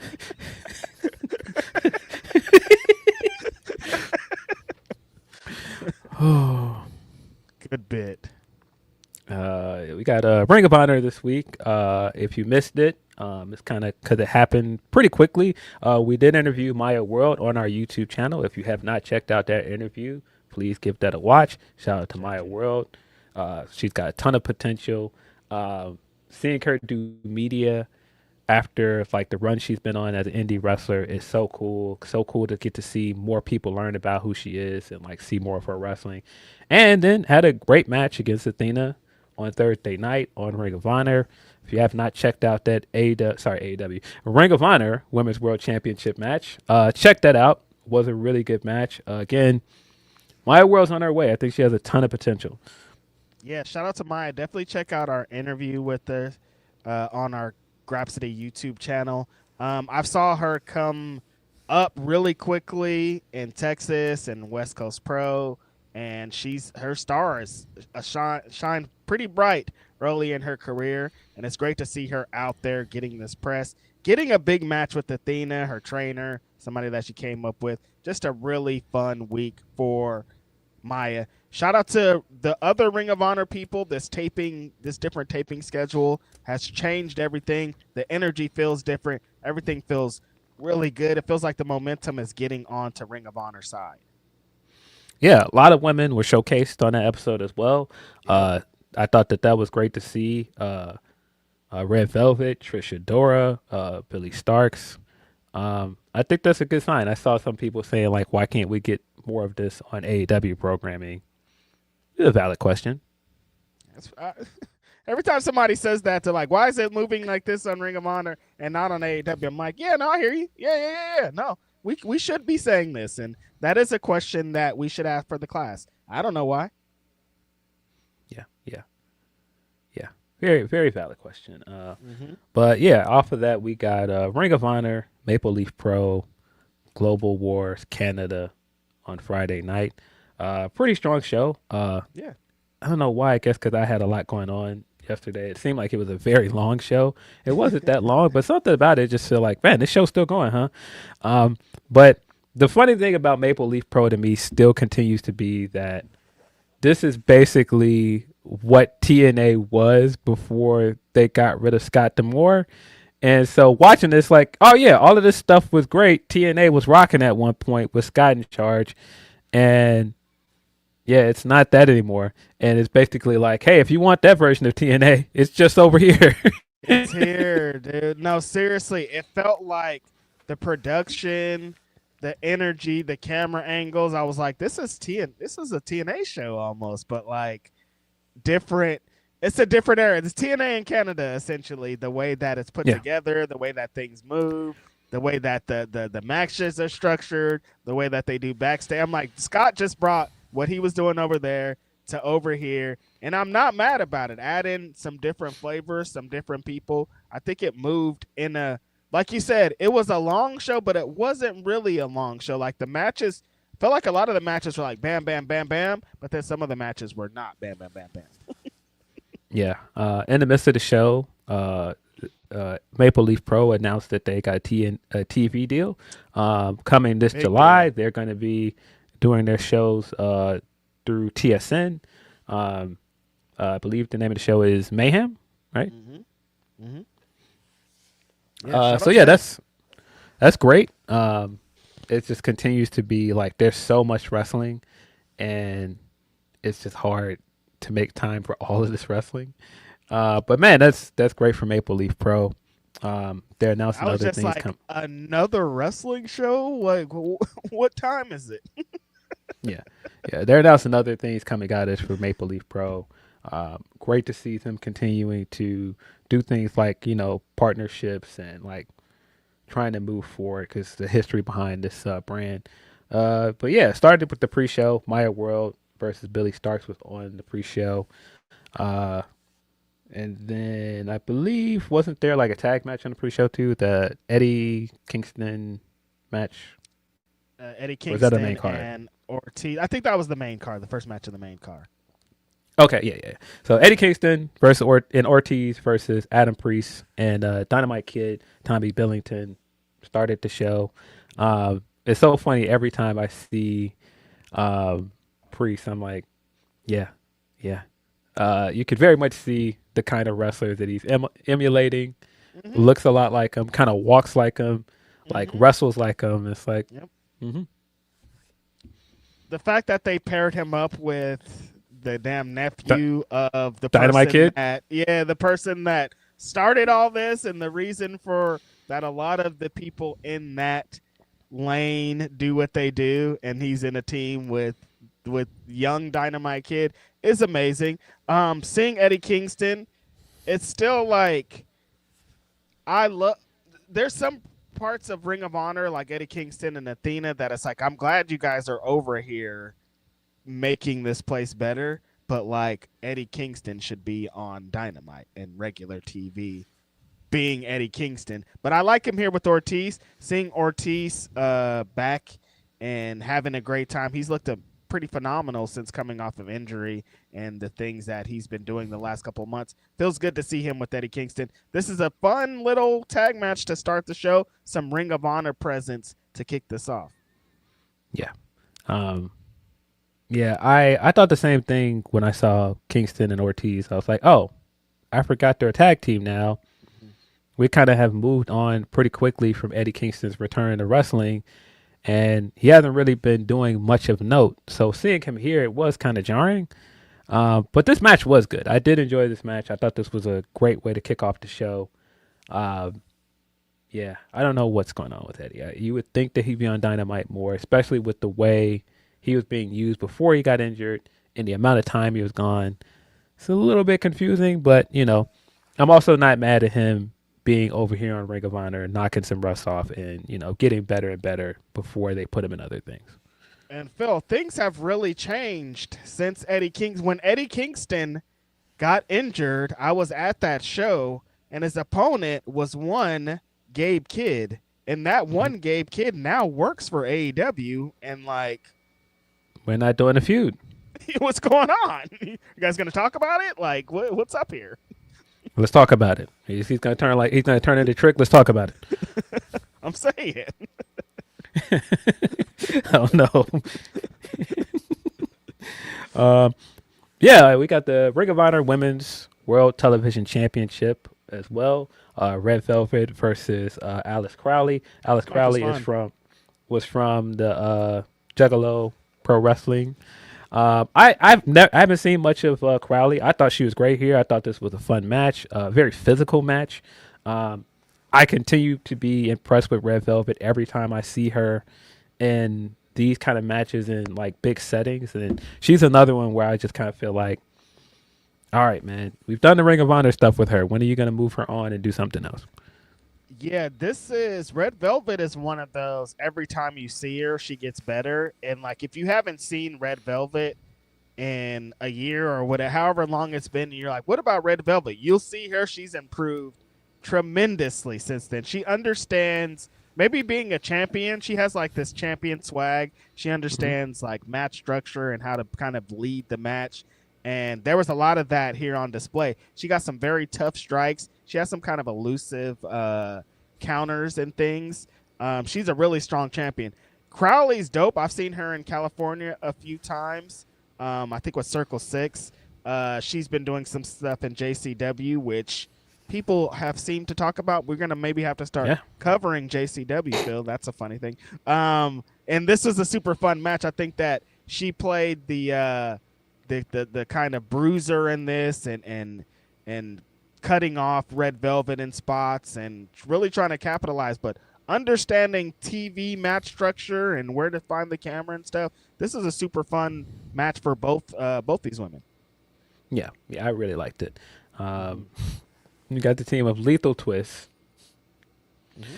Jay Lethal teaming up with Lee Johnson, Blake Christian against Evil Uno, Bhupinder Gujar, and Psycho Mike. What an interesting, what an interesting combination of wrestlers. I thought the match itself was good, but this was prime example of, like I said, what you used to get out of Scott D'Amore TNA. You just get these kind of matches with like, hey, here's like Disco with Chris Bay versus like some more flippy guys and like a random comedy act, and then the match would end up being pretty fun. And it's so funny because, like I said, this reminds me so much of a lot of TNA I watched for a certain amount of time, and now it's just totally different. Yeah. Things have really changed over there, but you get the old vibes. And I thought this is a super fun 6-man. It's like Evil Uno's over here, Dark Order kind of stuff, and Psycho Mike. I liked his deal with should I body slam him type thing. Sometimes like regular old school things are fun structures for a match. The Lethal and the Swirl have been doing some fun business on Ring of Honor also. Lethal kind of as the veteran, trying to impart his heel instincts onto the other two guys, I think has been super fun. The Swirl's a great tag team, and you see why they've been used in a couple of different spots in AEW. Yeah, but I thought this was a fun match. The heels won here. I did not say, but Red Velvet successfully defended her title against Crowley. Yeah, did that. Then we had Deonna Purrazzo versus Giselle Shaw for the Ring of Honor Women's Pure Championship, Pure Rules match. Again, very TNA match, Giselle versus Deonna. And I thought that Giselle showed a lot here. I mean, coming out of the TNA run and being champion for Maple Leaf Pro, we've gotten to see more of what she can do. She showed more of like the mat style and showed that she can keep up with Deonna in this match. I thought her striking was good here, but now you're not gonna out technical wrestle Deonna Purrazzo. And every time she kept trying to do like the Fujiwara with her, I was like, do you know who you're in there with though? Like, nah.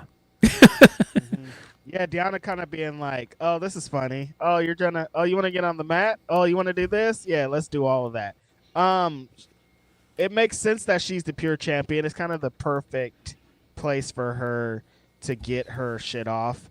And as we've been talking about with the TNA stuff, it feels pretty fitting to see her in this kind of atmosphere and doing her kind of thing. Is like, you remember what made her so great and that she could continuously be great. I thought Giselle Shaw in a lot of places showed that she understands simple things and where to be and places. And it's hard the structure of a pure match with the rope breaks and how it's laid out to sometimes get into a groove, but I thought these ladies got into a groove. Yeah. Deonna's so good. I just continue to say, I don't know what we're doing with her in AEW. I just don't get it, but she's so good. And yeah, this is one of her best matches in some time. Go figure, when you like give her the time and put her on this kind of stage, she does deliver. Sometimes I see people on AEW TV and I'm like, you got people in the back that are like some of the best women's wrestlers in the world, and I don't understand. And every time I see her, that's what I think. Yeah, there was a clip of Mercedes Martinez talking recently and how she was grateful for the AEW contract, but like the last year and some change, she felt like she was just sitting around doing nothing. And I was like, this is Mercedes Martinez. Like, why were we not using her for something? Y'all weren't using her on Ring of Honor. Like, y'all couldn't find no spot for her on Collision, nowhere. Like, I don't get it. We need heels. We need veteran heels in the women's division to help some of these younger women on their way up. And you got somebody like Mercedes Martinez, and you're just like, nah, confusing. Very, very, very confusing. Yeah, Stu Grayson versus Rohan Raja for the PWA Championships Grail Championship. Very confusing. The fucking PWA's Champions Grail Championship. Yes, Um, yes. yeah, I don't know enough about this Grail Championship, but I thought this match was good. Stu Grayson is Stu Grayson. He can still go in there. I think these two guys worked well together. Uh, the way that Stu lost, I was like, yep. Again, a lot of this show, I was like, yep, TNA. Shenanigans. I love shenanigans. Didn't Stu? Am I tripping, or Stu Grayson wrestled on AEW one time, and then they did the Stu Grayson is back graphic, or Stu Grayson is all elite, and then we never saw him again on AEW?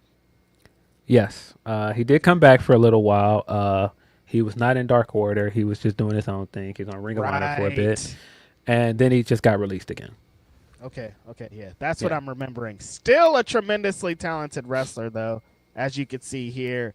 There's some, like, gritty, down, hard-nosed wrestlers that, like, if you needed a great TV match, Tommaso Ciampa style, that type of realm, I think that's what Stu Grayson represents. And I really don't understand what happened with what's going on with him, because I think he could still be utilized on somebody's television.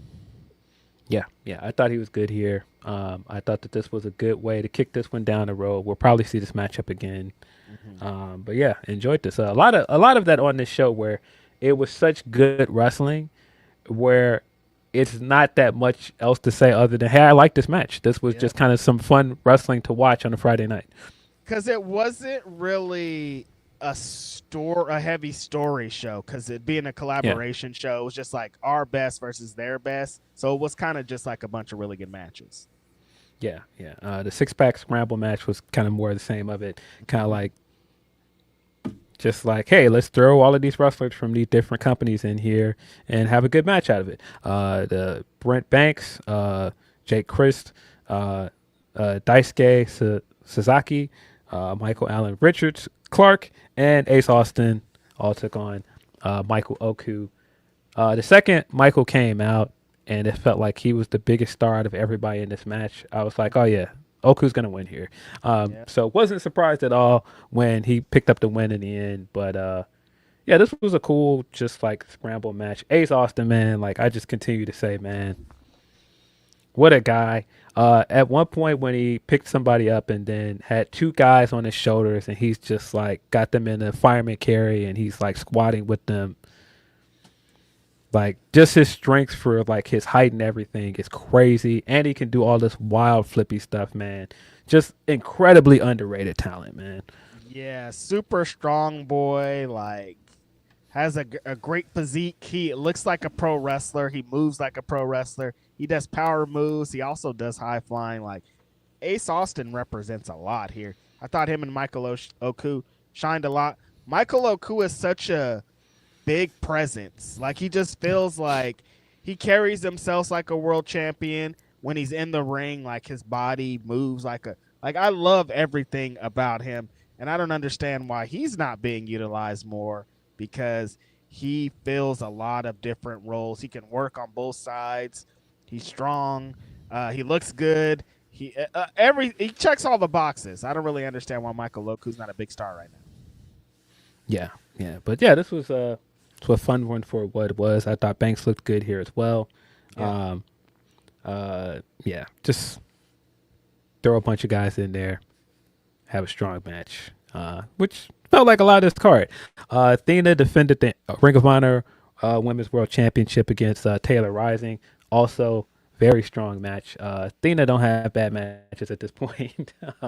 She just doesn't. I thought she was tremendous here.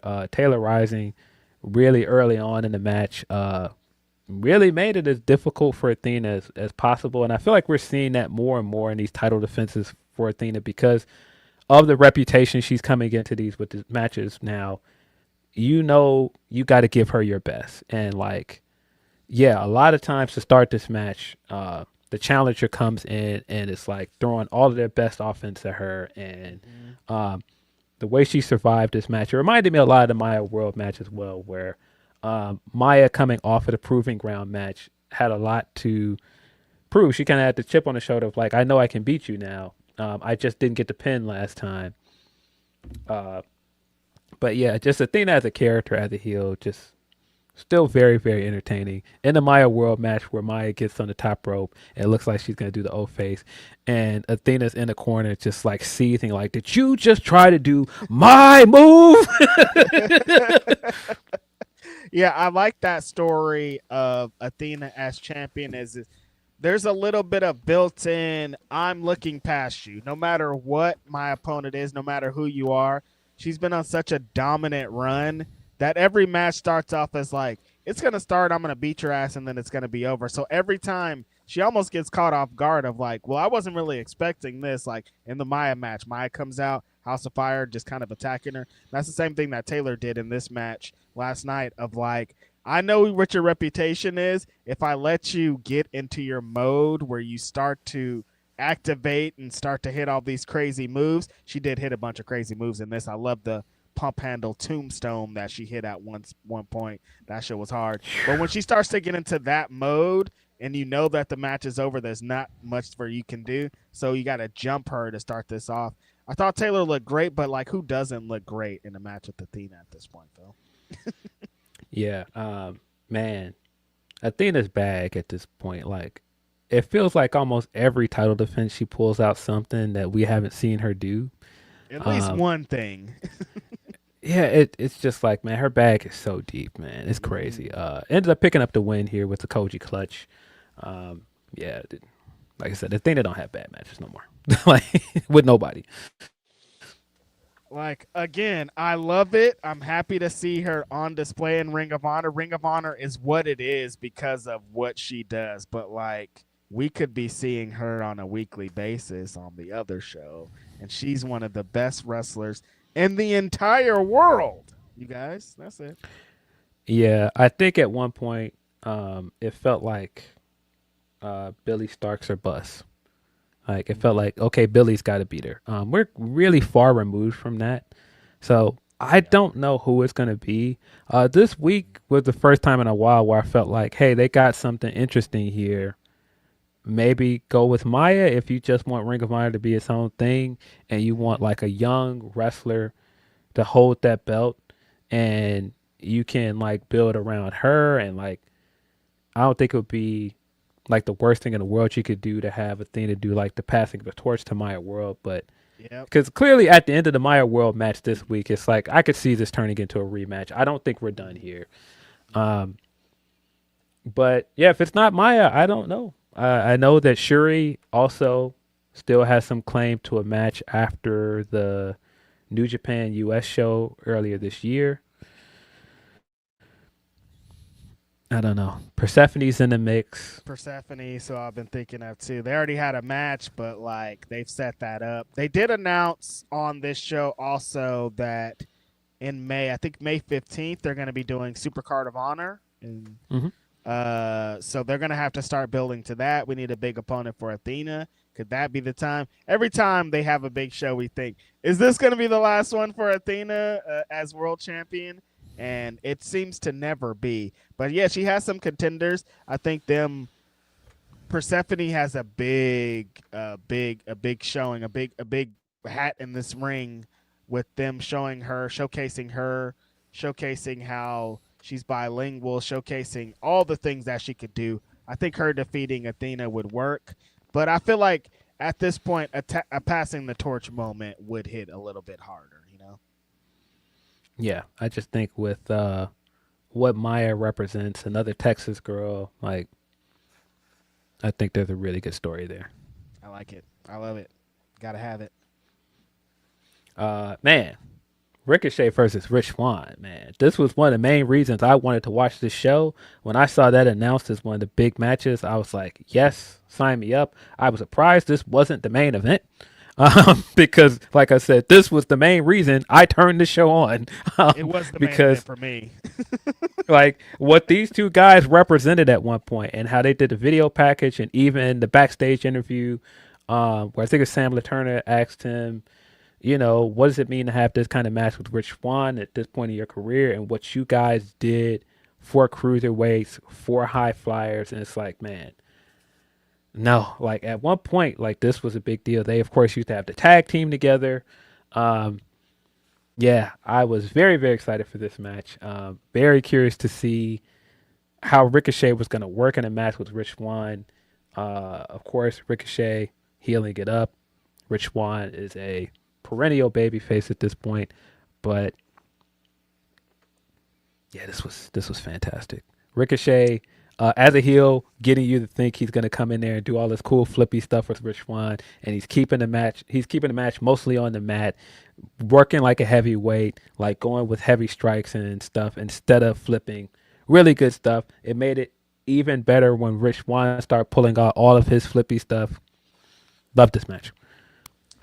It felt like Reseda. I saw these guys tear it up as a tag team and sometimes against each other in PWG. And there's some of my fondest memories that I've ever had. Swerve did that interview, Phil, and they were asking him about his favorite black wrestlers of all time. And one of the wrestlers that Swerve mentioned was Rich Swann. And people didn't understand that. But there's a reason, you guys.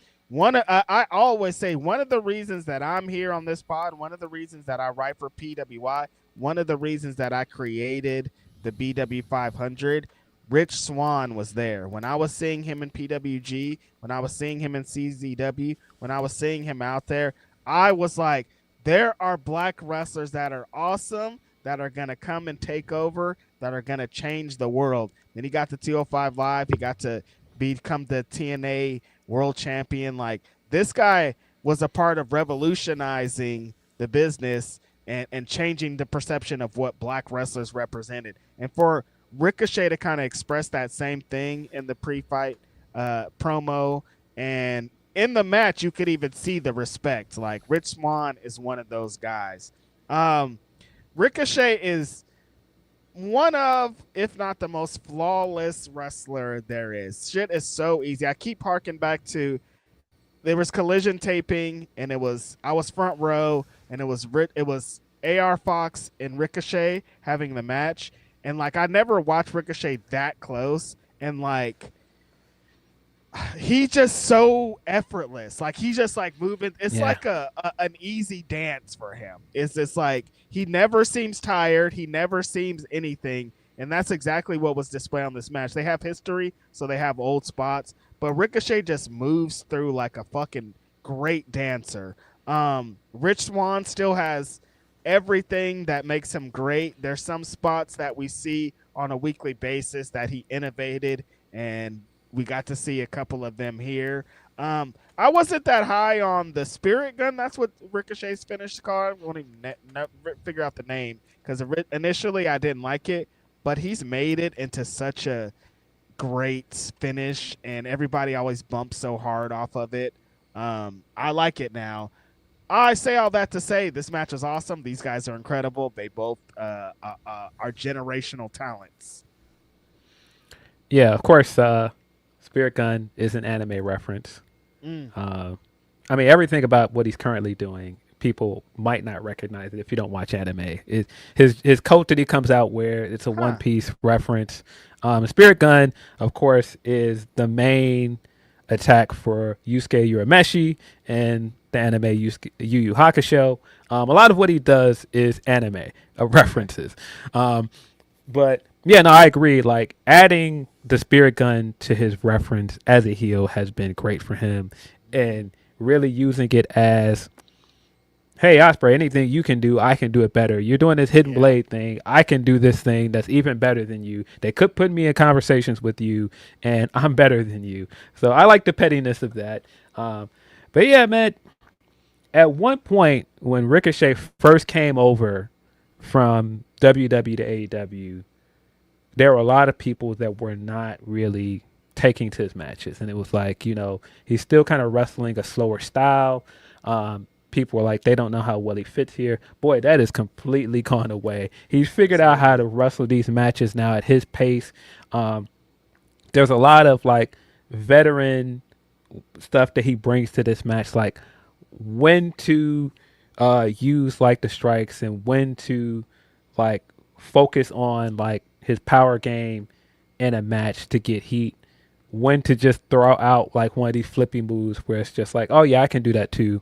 And he did that a few times in this match, and I was just like, this guy's crazy. Like that, like you said, just effortlessly doing some of these like springboard moves and high flying moves in the midst of him doing all of the heel stuff in the match, and none of it feels out of place. None of it feels like he's just doing moves to do it. It all fits the character, and that's to the point with the spirit gun as well, of him being just like, I don't have to still do this flippy stuff. I've done that. I've already let people know I was one of the best high flyers of this generation, probably one of the best high flyers this industry has ever seen. I'm just gonna beat you with an elbow. And it works. Rich in this match, still doing like the rolling thunder that he does. I mean, the fact that this guy is in still fantastic shape the way he is as well, like can still jump that high, can still like move that well, like just amazing. To your point earlier about like when people are like Rich Swann, they might have this idea of him on 205 Live, and he was a lot of fun on 205 Live. Don't get me wrong, I was a big fan of 205 Live, and he had some great matches over there. But like, you don't know if you weren't there, if you didn't see him as an indie wrestler, like being in the building when All Night Long came out and he comes into the crowd and the crowd is louder than it is for the rest of it. Like nobody at one point knew how to wake up a crowd like Rich Swann did, and like watching him like walk around and like react with fans, like still one of the hardest daps I've ever got in my entire life. Like a hard Rich Swann dap. That's hella funny. Like he's just incredible, man. Like I just think like the way some people talk about his career, like it's just this one time period in WWE. It's like that's just such a it doesn't cover the whole picture, man. Because like I said, him coming out like, and I've like being in the building for some of the indie matches, like seeing the way he wrestles, but not just that, just seeing the energy he brings to a room. It's just nothing like it, man. Nobody out there can do it like him. Completely different, completely changed the way that black wrestlers are looked at, you guys. This was a time when there was only a couple of guys on the scene, and they were really changing the game. Shout out to the homie ACH. Shout out to the homie ACH. I've seen him at a couple of the GCW shows, and I don't know what's going on, but he was also out there doing the same thing. And yeah, if you want to see just some flippy ass shit with some history and these guys kind of paying tribute to where they came from, this is the match for you. Yeah, very much loved this match. I thought, like I said, this was going to be the main event, and I was kind of ready. At that point, I was like, yeah, I think I can go to bed after that one. That was all right. Really liked that. But we ended the night with the tag team match, 4-way tag team match for the inaugural MLP Canadian Tag Team Championship. Very, very interesting team of Kaito Kiyomiya and Bishop Dyer. When they came out, I was like, wait, huh? How did this happen? Like, they're friends. Like Bishop came out first, and then when Kaito came out, I was like, wait, they're tagging together? Okay. Yeah, that was cool. But yeah, they took on the teams of Bryce Hansen, Sheldon Jean, and of course Gates of Agony. Man, Gates of Agony in this match. We gotta start talking about it at some point. There's some discourse to be had about how they are being very much underutilized. They're so good. Just their look, everything about them, like you've got to start doing more with these guys. And then of course the big hoots, the Good Brothers, Carl Anthony and Doc Gallows, who ended up winning this match. Again, it felt kind of the same way as the Scramble match earlier in the night, where when Michael Oku came out, you could feel like, yeah, Michael Oku's the biggest star in this match. He's going to win. When the Good Brothers came out, and just like the energy around them, their history with working with Scott and TNA, I was like, yeah, they're probably going to win. Yeah, this was, you see what the Good Brothers represent when you see them in a match like this. You're like, oh, they still, the way that they structure their matches, I still think that serves a place in TV wrestling. and Yes. I see why they made them to the champions. But yeah, like you said, Gates of Agony, man. When Toa gets on his mode and he's running around, he's knocking niggas out, he's coming out from this side, he's jumping, he's yelling. That guy's crazy. When Bishop Khan is like, I'm the baddest motherfucker in here, and he takes control, dog. Like, what? Underutilized. Put these guys somewhere. I think that their contrast in how they both work so well together as a tag team. They were tremendous. I thought for a point they might get the victory here. But yeah, it's a good brother showcase. I mean, the longest actual tag team here that's won championships all over the world. They got into their good brother shit and won this belts. Yeah, man. Toa Leon is so good, man. Like, yeah. Yeah, he's another one. He was doing like the singles matches on Dynamite some weeks, and I was like, I need to start showcasing this guy a bit more because he is tremendous. Bishop Khan looks like $1,000,000. Like, there's nobody in wrestling that looks like this guy. Like, he just looks tremendous. Like, before he gets in there and does anything, you immediately look like, who is this guy? And yeah, they just work, man, as a tag team. Two big, massive guys throwing people around. A lot of fun to watch. Kaito Kiyomiya in this match was very funny. He still looks the part. Like, if you've seen him in Noah, they kept putting over on commentary that he has reason to not like the Good Brothers based on like their appearances in Noah. But he looked tremendous here. At one point, I think it was Morrow that was like, yeah, he looks kind of like a mix of Okada and Takeshita. And Don Callis wasn't having none of that. He was like, are you kidding? Get that out of here. What are you talking about? Yeah, he didn't like that comparison at all. 0%. Sorry, he said he looked like a mix of Kyle Fletcher and Takeshita. He did not like that at all. He was like, are you serious? Get out of here. He did look good in this match, though. I'm like, yeah, no, yes, he did. He has a really good presence. He was moving great in there, a lot of great strikes. Like, he was not out of place at all in this kind of scramble thing that you could get lost in. Yeah.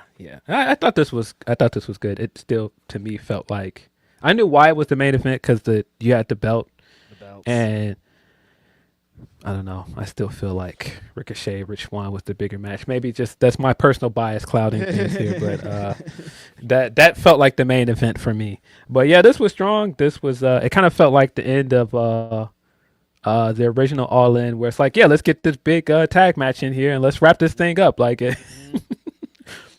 It's over. Let's do this. Let's finish it. Take it home. We're back tomorrow. Yeah, and I thought it was considering sending love out to Josh Alexander, who injured his knee. He was supposed to be on the show defending the Major League, the championship, but he out injured, had to go to immediate surgery, essentially, for I think is a knee injury. So shout out to him. That's why the tag team match ended up being what it was. But yeah, pretty strong show for what, if you've never seen MLP, if you want to see more, if you are interested in moving forward, I think what they present was on display last night, and they had a lot of fun matches anchored by the Rich Swann and Ricochet match, which was tremendous. Yeah. Really fun show. I enjoyed this. Again, well wishes to Josh Alexander. He did put out an update yesterday to let people know that the knee injury was more severe than he initially thought and that he would need surgery. So hopefully quick, speedy recovery to him. Also, well wishes to Steve Macklin. I didn't see any of the TNA show, but that clip going around, I was like, oh, that looks very unsettling. I hope he's okay. Oh, my God. Based on the report, they're saying that it was not a concussion. He did the usual tests and protocol for concussion, but he ended up being well enough to be sent back to his hotel. So, yeah, hopefully that's a good sign. Hopefully he's okay. I turned, after this ROH, the Global War show, I turned on the TNA show, and I watched a few things, but it was right before the main event. So the main event starts, and I'm watching, and they get into a couple strikes, and Santana throws Macklin throws a forearm in the ropes. Santana follows him in and throws a super kick, but like a real super kick. And he knocks Steve Macklin the fuck out. I want to give praise to whoever the referee was. I don't know what her name is, but we need to get her name. Alice. She did an amazing, tremendous job. We've seen some referees. We've seen some situations like this that are horrible. She was in there the whole time. Like the moment she saw that Steve Macklin was not having a good time, she was in there. She was on top. Santana was trying to get him up at points, and she was stopping Santana. She was in there. Perfect referee job. She called for the match. Like she did everything that she should, and I just want to send love out to her because that's how you fucking do it. We've seen some people that get knocked out, and the referee's like, let's have this match still. She did not allow that to happen, and I'm very happy. But yeah, sending out love to Steve Macklin because that shit looked scary. He was legit rocked. Eddie Edwards had to come in, and they had to improvise some stuff with him and Santana to end the show. But yeah, that shit was dangerous. Careful out there, guys. Like, we know what this is. We know what pro wrestling is, and we know you want to seem strong and strong style, but like, that's your partner in there that you're working with, dude. So love out to Steve Macklin. Yes. Yeah. Wish him well. There's going to be a MLP show tonight, I believe. MLP Uprising. So yeah, I believe like I don't know all the matches offhand. I know there's a rematch for the Ring of Honor Women's Pure Championship, or sorry, either it's a double championship match, or because again I don't have the card in front of me. One of the titles on the line. Either Giselle's title is on the line, or Pure title's on the line. But we're getting a rematch of Giselle versus Deanna in that match. I know there's like it's like a 5-way or 6-pack match that Josh was supposed to be in. Mm-hmm. That's They're also happening. Yes. Yeah, I think that the Good Brothers are defending their belts as well. So, yeah, should be another fun night around. Super fun. Yeah, checked out the show last night and check out the show tonight. Yeah, Chad is letting me know it is for the MLP Women's Championship. Dope. Yeah, send us in your super chats. That is the best way to get your chats read on this podcast. You can also send us a humperchat at humperchats.com/fightful. Always appreciate your support with the super chats and the humper chats. Earlier, I brought up the Raw guest host thing, Phil, and then it sent my mind into a different place. Did you see this? Do you see this stuff with Bob Barker in this documentary and him juking these black people? There's a documentary's coming out on, I don't know what this is, The Price is Right documentary, and they get into some of Bob Barker's racism, and apparently, apparently he did not like black people, Phil, and it was known throughout, like the people that worked backstage. Anytime he was about to have a black guest on stage, they had to let him know on the little note card. They would put a B next to the little note card. So like he knew that a black person coming up, and like now they're unearthing clips of black people trying to hug him in celebration, and he's like juking them, he's running, he's doing spin moves. It's bad. He was pretty awful. So wow. Yeah. I mean, you know, people we grew up watching, people that lived and exist in the world, this is what they thought of us. So cool. Yeah. Yeah. A lot of people watch Price is Right growing up. Bob Barker has been a fixture in pop culture and movies. He's been referenced in multiple rap songs, if I remember correctly. Yep. Yikes. You got to edit some songs, though. Like every time I listen to What More Can I Say, one of my favorite Hove songs, there's a bar where he says, I'm at the Trump International, ask for me. And I edit that lyric myself now to nothing. Because, like, I don't say that guy's name. I'm mad that I even said it right now to reference the bar. But there was a lot. There was a time when Trump was a bar that was what people wanted to be like because he was a millionaire. Now there's going to be all these Bob Barker bars that are going to seem crazy. And maybe even Tiger Woods bars that seem crazy. What the fuck is Tiger Woods doing, Phil? Get a Please be driver, safe. dog. Please be safe, man. Get a driver. Don't be just going out there driving under the influence, people. Please be safe. What are you doing? Get a driver. Nike will send you a driver. Somebody will send you a driver, dog. Yeah. Crazy. Yeah, Jose, that is official, I believe. TNA signed Ricky Sosa. Good for him. Could see that coming after the great reaction he got on TNA the other night. He's got merch and everything now. So off to the races for that young man. Listen, shout out to TNA. You can say what you want. People talk crazy about TNA, but they saw what Ricky Sosa was doing online. They saw how crazy it was going, and they fucking they did something about it, and I'm not mad about it. Shout out to him. Yeah. Shout out to Leon Slater, who was back too.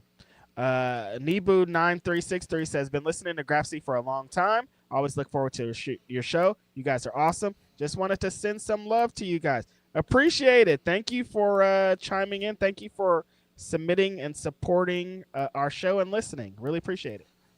Appreciate you. See, where did I leave off in our Humper chats? Yeah, here we go. Tony P says, Swerve Kenny 2 was good. Tex vs. Mina was fun. Athena, Global Wars, and MLP TV show new. Roman finally stopped being a bitch and got active. The AI bubble has started to pop. The bad, Macklin's injury, glad he is fine. Roman Punk, Jade Rhea, no Melo at Mania. Yeah, I hope they find a way to get Melo in there. I wanted to make it a triple threat match. I can't say that I'm optimistic about that, but yeah. Tony also says, and my heat, the way TNA has suddenly made Moose / the system story stupid. The Hun / what the fuck. I still don't like how Jade got the baddies and at this moment and not earlier or later. Yeah.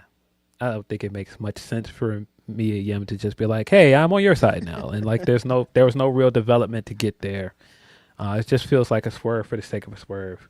And I don't think this feud really needed that. I know this is kind of more to add to Jade as the heel here, and that now she has minions, but well, yeah, you can't say minions because we don't want to make it seem like she's copying Athena. But now she has heaters, but like I don't know. They're trying to add some adversity to Rhea Ripley, trying to make her come from behind, and I'm not mad at it, but like, I mean, because I like them as a group, like they probably could have explained it a little better, but like, if this is just a vehicle for Jade to lose her shit, it's like, what? Well, they're doing a lot to get to that. I don't think this feud has made Rhea look good. I think the online stuff, everything about what they're currently doing with the TV show, these segments aren't great. Yeah, I don't think this is the best use of Rhea Ripley. I think she's come across pretty poorly in this. I still can't get past the fact that Rhea never beat Io, but Rhea has a Mania match and Io doesn't. I just don't like that. That just doesn't make sense to me. I don't like that Io is kind of being now treated like Rhea's little buddy. I don't care for it. Yeah, they're trying to little bro the homegirl. This is Io, bro. Like, this is Io Sky. Like, come on, man. Like, a lot of people's wrestler of the year, man or woman, over there, and like, what are y'all doing? Yeah, I don't get it.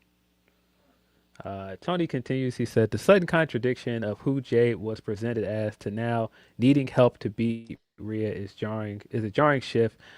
Is this to set up Paul's daughters, Rhea, Io, and Bianca against Jade and the baddies for a fucking 7-month feud until War Games? God, I hope not. Ooh, 7 months? You think they're planting seeds now? That's a long time. Yeah. More from Tony P says, overall, this Mania is horribly built. They're banking on the matches to make us forget, like they tried with Mercedes, Bianca, Rock Austin too. But I remember the shit they pulled. Though happening twice a month, the MLP news is good news for wrestling. Yeah, I agree. This build for Mania has not been great. Does it matter anymore? Like, people are gonna go to the show regardless. Like, does it? Let's build up. They don't sell tickets off the Mania build like that anymore. They sell tickets off of the event, and Right. you know, it's not like before where the main event could make or break the show. A lot of people are buying tickets to WrestleMania regardless. Yes, that's a super valid point. I think that's what it used to be. Like, the Royal Rumble was going to determine the main event, and if people didn't care about the main event, that was going to affect a lot what goes on to the show. None of that matters now. It's about the week, not even the weekend, Phil. It's about the week of the show. It's about all the other events. It's about the big spectacle. When you get to the show, like, there's so many more things that go into it. Yeah. Tony goes on to say, will this, I assume he means the Maple Leaf Pro News, will this affect TNA though? Maybe. Seeing what happened to Danny Luna last night, if she wants to leave TNA and MLP can pay the same, she has a home. Although this could be a help for AEW, possibly partner, that could help talent get some people reps. Yeah, you could see more and more of people that are seemingly loyal to Scott D'Amore have ended up in MLP. And I think we're going to see more of that. I think we're going to see that be used as, more of a place for those wrestlers to go, even if it's momentarily. Yeah, I mean, them having a TV deal is going to influence a lot of people to want to show up over there. So this is, again, another thing to help the wrestling business. Yes. Tony P also says, plus Green, ROH talent can work there for more reps and exposure. Canada also doesn't have the same work visa issues as some of the other places. So a long-term excursion is possible with the more connections. It's a place for scouting international talent for AEW. Yeah. Yeah, for sure.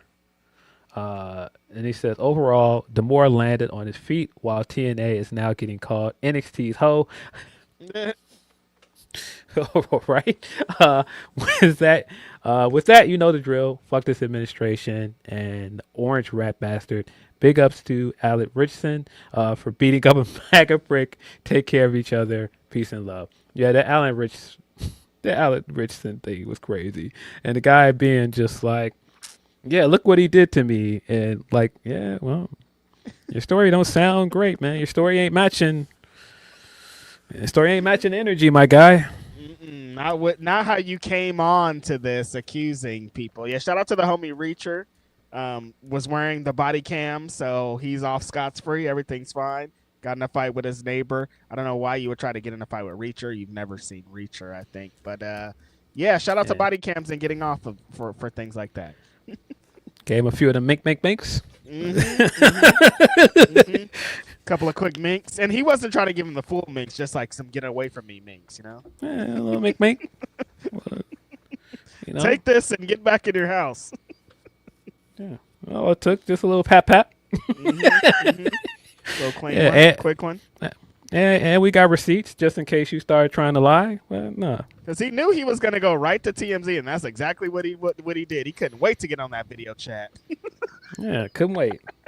Yeah, I bet. That's always how it goes. They the ones start trouble. Then when they get the energy they were looking for, well, look what happened. Yeah, well, hey, man. He provoked me, and like he was doing all the provoking. Yeah. Leave people alone, man. Mind your business. It's all right. Leave people alone. Leave people alone for reals.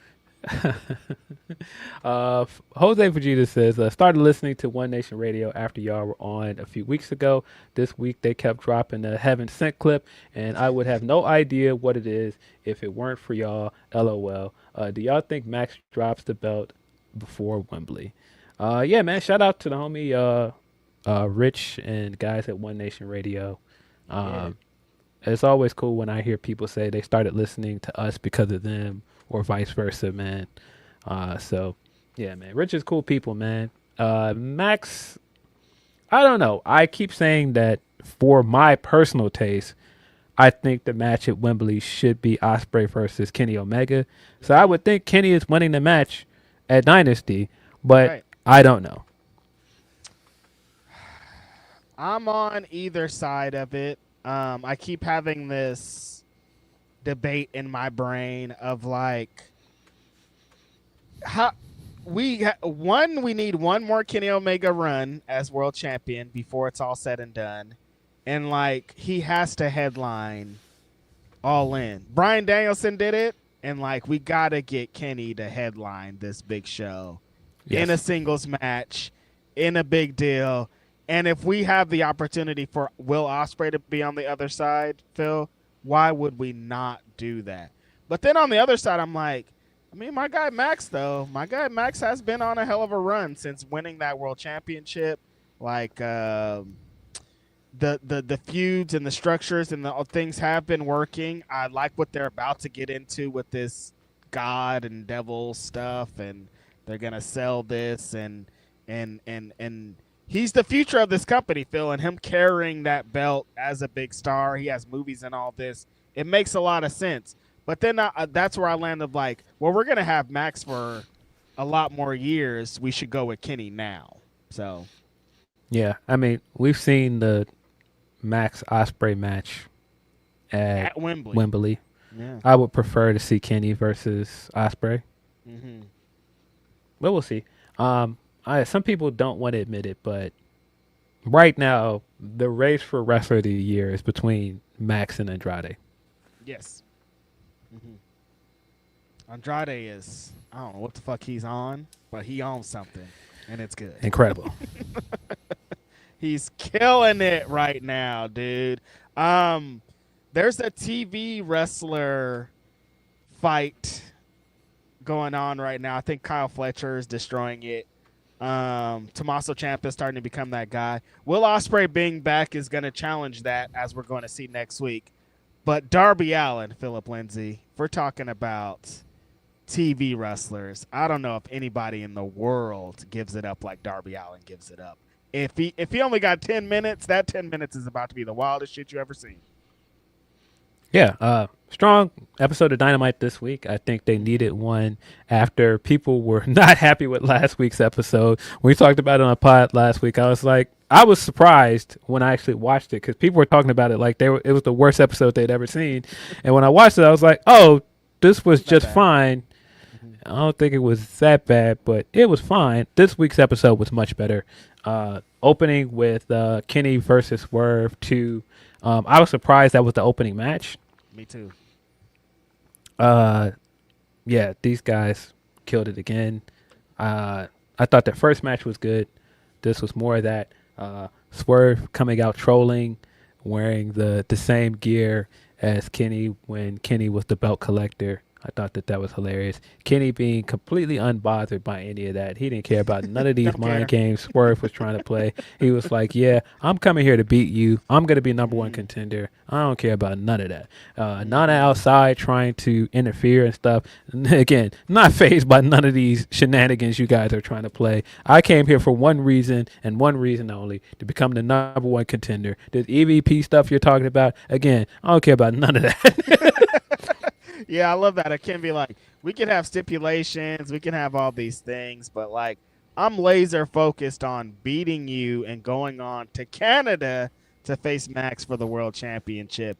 And just kind of that pointed effort of no distractions. I have a purpose. Let me hit my finish and get you the fuck out of here. I thought that was a really good point of this match. Them kind of building off of the last match, building off of Swerve still trying to be into the most dangerous thing, but it kind of getting him off the game, and that's how Kenny Omega capitalizes and turns it on him. I thought it was a really fun story of the match. Yes. Yeah, some of the stuff where, like you said, going to the outside, and once Kenny got the momentum and how quickly things changed, like when Kenny got him in that chair in the corner and hit him with the V trigger, and Like some of the counters and stuff in this match, some of the how quickly things changed, how quickly the momentum changed in the match. Great storytelling. I just continue to say, man, these are the matches I want to see Swerve in to prove he can belong, prove he is a main eventer. And every time this guy shows up, I still think about like the Brody match at Revolution and just how different that match was from the rest of the card.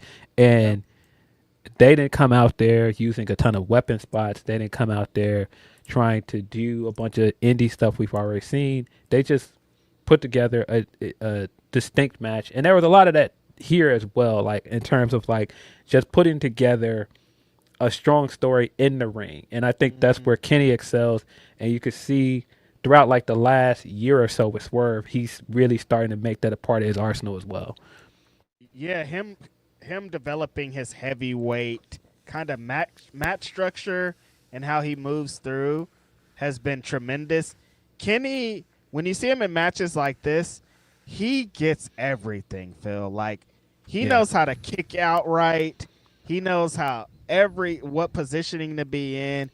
He knows where to catch Swerve. Some of the V triggers in this were like, damn, hold on a minute. Like, this is crazy. Like, he just gets every single little step. And that's exactly why him winning this match and him going on to potentially beat Max is so important. Because, like, you still got this guy in whatever shape that you have, and one of the greatest of all time. We have to do something before it's all said and done. Yeah. I thought that was really one of the most interesting aspects of this match, of just seeing the way that Kenny puts together matches and the way he thinks about wrestling. Like you said, the way he kicks out at the perfect time, the way his near falls and everything look like, man, he's just like a savant. And like, you could just see just how much Swerve has grown, not just as a wrestler, but just the way that, you know, he thinks about wrestling. Like the same way we were talking about Ricochet earlier. And like, you know, this guy can go out there and go 100 miles an hour. He can go out there and do a bunch of stuff, but like just how selective he is about when to put certain matches in, certain moves in, just how suddenly he hits the house call now, and like when he uses it, when he goes with that combo of the house call and the Swerve stomp. Those are all things, like I said, you could see during this time in AEW how much he's progressed. Yeah. Getting to work with so many talented people, I think, and getting to do so many different stylistic style matches, I think it plays an important role, because the Brody King matches are completely different than the Kenny Omega matches, and completely different than the Hangman Adam Page matches. And I think having so many talented guys to bounce ideas off and to have these great matches with is why Swerve is in the position that he is, because he really is moving like, I'm a veteran, I can, like, you got to get through me to get through the top. And that's what we've wanted for a wrestler like Swerve for so long. Yeah, there's a clip of him talking. I think he was on with Simon Miller, and he was talking about, you know, just how they put together matches like the Texas Death Match, and like knowing when to do things when it fit the story, and not just doing violent for the sake of violence. And the way he thinks about wrestling is just so fascinating, man. Like, he thinks about things differently than most people, and you can tell. I think it was very telling from the main event of Revolution. You could see parts of that match where it's like you could see how much of this is influenced by Hangman and Swerve stuff, because those matches were so distinct. Yeah, exactly. Like, it feels like some of the bits were yanked exactly from there, but it's like they're just building on what the structure of that match was, and knowing what Swerve and Hangman did together, I'm like, I want to see Swerve in another locked in feud, just because I know when he can play with dates and play with all these different stories and times, like what it means. And he just continuously gets better as a wrestler. And we're going to have to start talking title for him to eventually in all of this, because like, what role is he going to play if Ospreay does the big one? Like, what role does he play against Max? Like, there's so many things that still need to be covered on Swerve's end. Yeah. Kenny did pick up the win. He is officially the number one contender heading into Dynasty. That played into Dynamite later in the night because Max came out to gloat about beating Hangman, and he continues to do his Max bit of like, I'm the best ever, ever, ever, ever, ever, ever, ever. He very much makes a point that does all the catchphrases. I'm better than you, and you know it. Then he tried to double down and said, "You're not on the level of the devil." And that's when Kenny Omega came out. Kenny came out and said, these people have called me the god of pro wrestling. So I guess it is fitting that I'm going to be the one that faces you at Dynasty. I'm going to be the one that beats you. Kenny, the way he talks in promos isn't for everybody. Like there's a cartoonish level to it that I find funny, but I can see other people like, what is this? But like, just the way he pronounced devil was funny to me. The way he like enunciates when he says, "I bid you adieu," it's so funny to me every time, man. He's still like, he does like the New Japan style promos still, like the way that they're structured, kind of the way that his the language and the way that he speaks in some certain points are like geared towards that. And that's what this promo felt like, of like an end of, I just had this big match in New Japan and we're selling the next show with this promo, was what it felt like. And it's like, he's strong in selling these things, but like, if you're on one of those Kenny Omega's goofy hate trains, I understand why. Yeah. But yeah, just starting the night with this match and then getting this segment in the middle, I just continue to say AEW is better when Kenny is there. Way better. The weekly television is better when Kenny is there. You could see that. I think that's part of why the ratings have been up. Just the combination of having Kenny there, having Ospreay back, and just coming off a hot start to the year. I think that has really helped. But yeah, Kenny, I hate it when he's not there, man, because it's just, the product is just better with him there, man. Mm-hmm. Him being an obstacle or, on the chase just feels right, because it's like, we still want him to be AEW World Champion. There's still some milestones and boxes he needs to check specifically, I think, in AEW, that I think we're right there. We're on the cusp of those. Like, he can do that. So to see him mixing it up with Max, see him in the world title picture, just feels right. Yeah. As Tony said, we did get an AEW Women's World Championship match, Minas versus Tekla. Enjoys that as well. Of course, they have history from Stardom, and you can see that played into their chemistry in the match. Tekla had to use the brass knucks to win. I thought that was a good way to protect Mina, because since Tony has been taken out, Mina has been a lot more serious. She's brought a lot more ferocity to the matches, and I thought that came off well here. Hopefully, man, they got some plans for Mina, because it feels like after her and Tony didn't win the tag titles, she had really kind of settled into like a damsel in distress for Tony. Mm-hmm. And I think that does such a disservice to Mina. I think she's so talented. She's so energetic, and she's so entertaining as a character. I just don't want to see her in that way. Just like, you've got somebody that's such a fun baby face, and you're just using her to take a beating. Like, nah. Yeah, no, you need to let her be exactly who she is. And I think the last couple of weeks, they've let her be who she is. The big win over Marina, I think, was a good sign, because we wanted to see Mina get a big win on TV. We wanted to see her get something. So her getting a title match, I think, was good timing, especially what Tekla's been doing, especially considering we got news that it seems like they were going into Tekla and Tony Storm after this, which I think was going to be fucking tremendous, and I'm very sad that we're not getting that. But I think the connection, because I think there was a big connection online for Mina, and I think that's slowly starting to get to the crowds, the live crowds. I think they now understand why we feel about Mina, and I think it's starting to be shown on TV. Her personality's starting to come out, and I think she's starting to really shine in ring. I think there's a couple of moments where she wasn't on full display. Maybe she was going like 85% instead of going 100%, but now it feels like she's going 100%.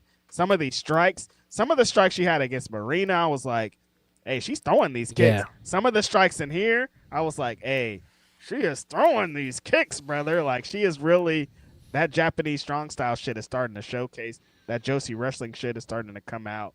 And I think fans are starting to recognize. Yeah, definitely. Yeah, very interested to see who ends up filling that void for Tony, who ends up being Tekla's next opponent.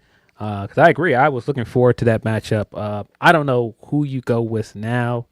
You got a few weeks until Dynasty, so it'll be interesting to see who steps up.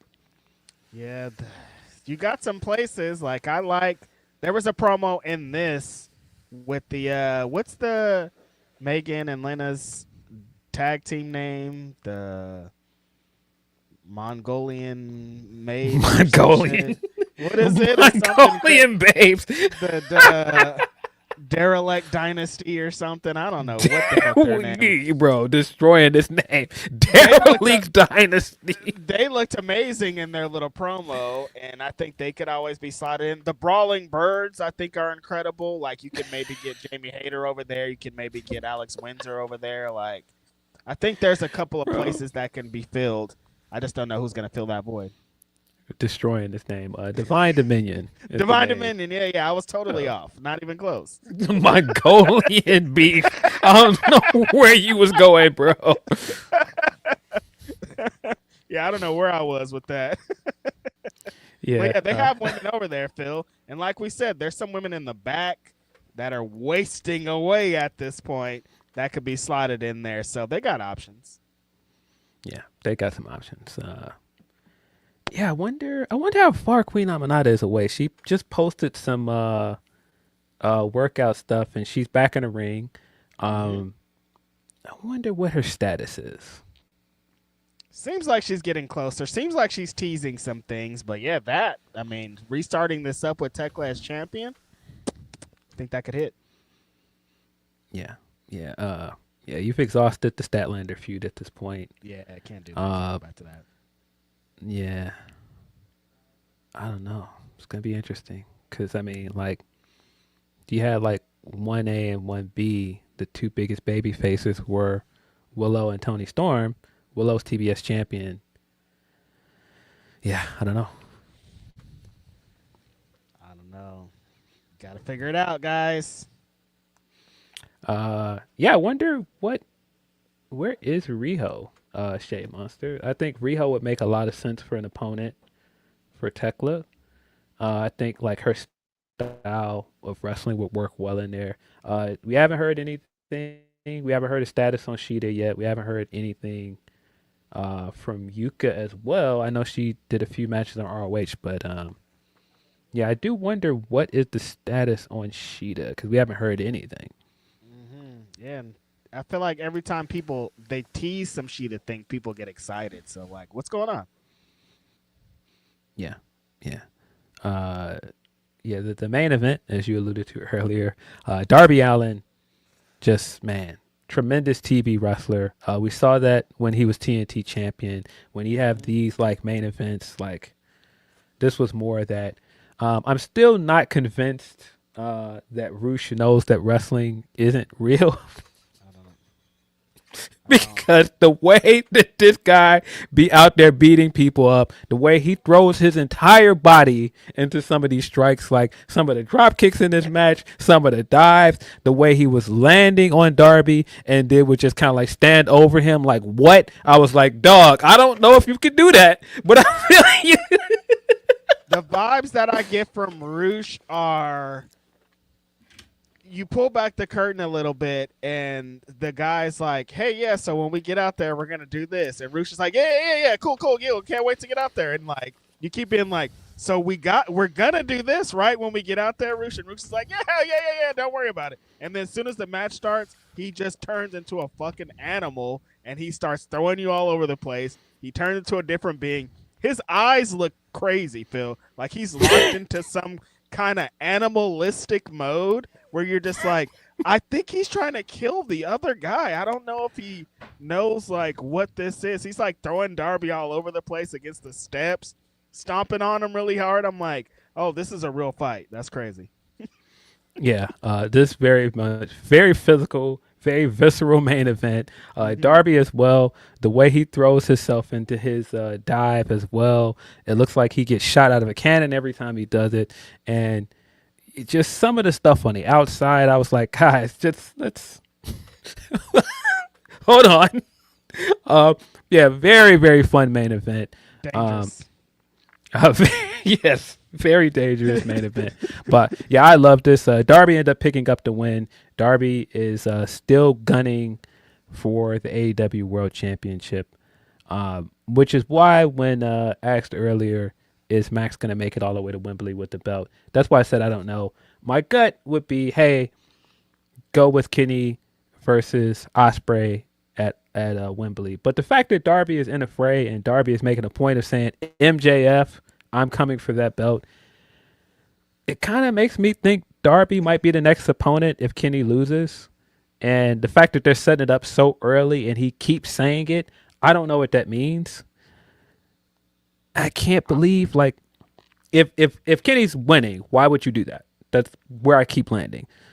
You need a big Double or Nothing New York match. And I'm like, what's the big Kenny Omega match compared to what I think would, like, exactly what you're talking about? Max and Darby on top at Double or Nothing is pretty, that's heat. Like, I think they could sell that to being something really good. The way that Darby's been like, Max, I want that fucking belt, like you're saying, is like, what does that mean? Max, Darby might be throwing a wrench into what I thought the plans were going to be. So it totally could be anything at this point. But I'm not mad at Darby being in the mix. If Darby's in the mix with even Kenny switching and Kenny's over, that's kind of hot too. So I don't know. Yeah, I'm glad that Darby did come back around and say, finally, like, I'm coming for that title, because it's been a minute. Of course, like the reports at one point was he was heavily favored as the contender to beat Moxley. And then he went and climbed Mount Everest. And so I'm glad that we're back here. He's back in the mix for the title. I just don't know what this means. I don't know. It very much seems like they're trying to set him up as a believable contender for at least Double or Nothing. But at this point, I don't know who his opponent's going to be. I mean, there's so much time between now and Wembley. It's like, does Max have to hold it that whole time? If he does hold it, like, what? It doesn't have to be. It could be anything. Like, Darby could come in for a surprise win. Like, there's so many. I do like that there's so many options, and we don't know exactly what the story could be. Because, like, yeah, I'm on your side. Like, the main event to me of All In is Kenny Omega versus Will Ospreay for the AEW World Championship. Like, I think that tells the best story. But Max is gonna fight hard to be in that main event. So who knows what's gonna happen here? Yeah. We officially got like the Ospreay Mox match coming up at Dynasty. It's not for the Continental Championship for some reason, which makes me even more confused as to why Mox just won. I don't know. I don't know. Ospreay promo was heat though. So yeah, I did think the Ospreay promo was dope. I didn't notice this because I was so busy laughing at Mox's reaction to Ospreay when the lights went off, where he was just like, "Oh, it's just him." I didn't even think about it because it just made me think this week in him being more heelish since Ospreay came back, and I was like, "Who would he be afraid of with the lights coming out?" And I was like, "Oh, he's probably still holding on to the Continental Championship because the guy that might beat him is Kyle O'Reilly, the guy that just beat him on a pay-per-view." Oh, yeah, because Kyle has his number. So Kyle has his number. If that's what this is leading to, if this is why Takeshita did not win the championship at Revolution to set up Kyle versus Moxley, because we don't know how much longer Kyle's going to be out, then I'm good with that. I think they gotta kind of put their foot down on the pedal and get to it with this Takeshita stuff. But yeah, what is this? Yeah. They're slow walking the dog, Phil. They're Slow. throwing the ball down the road. They're like, we're gonna be over there. Like, when are we gonna get? Where are we getting this match at? Yeah, very, very much slow walking the dog on this one. Mm-hmm. But yeah, then the Dynamite ended with Darby being attacked by Don Callis' family. This was our first hint of dissension between Andrade and Don. Andrade did not seem pleased at all that they came out there and jumped Darby because he got paid to do a job. And it's just like, well, what are y'all doing? And it didn't even look like he was that thrilled about getting paid to do a job anyway, because this entire time he's been just like, nah, I want to be in the mix for the AEW World Championship. That stuff is like whatever. I'll take Max's money, but like that's not really what I'm trying to do. Mm-hmm. I do like. It feels like they're maybe teasing Andrade and Darby. Is that where this is leading? Could that be the dynasty match? Like, if that's where we're getting to, I think that's pretty hot. And because like you said, Andrade's on a crazy killer run right now, and it would play more into the MJF stuff. Andrade hates this motherfucker Max. He's trying to get into a match with him. Darby's trying to get into a match with MJF, so that would play more into that story. Yeah, that's another reason why, with everything I'm saying, I wouldn't be that upset with Max winning at Dynasty because I still think there's opponents for Max, whether it be Darby. I still want this Max Andrade match. Yes. And at this point, I don't know where you get that, but I still want that match. So who knows? But yeah, this is. I thought it was very interesting that we ended Dynamite with Andrade being very much put off with the Don Callis family. I don't know where that goes, but it does very much seem like we're getting Darby versus Andrade at some point, probably Dynasty. Of course, that is the origin of how you know. So glad we're back to that energy.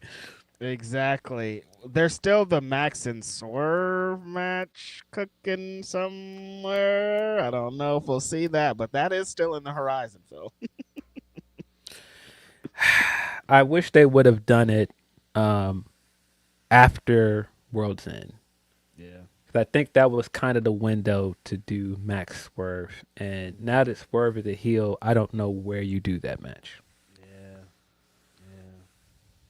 Babyface side. Max has been. He challenged or he stepped up to Kyle Fletcher a few weeks ago. So I don't know. I want Kenny to win so bad. Like, I think that main event is hard, but there are a lot of feuds you could do with Max. A lot of ground you could cover with Max as world champion. So again, I don't know.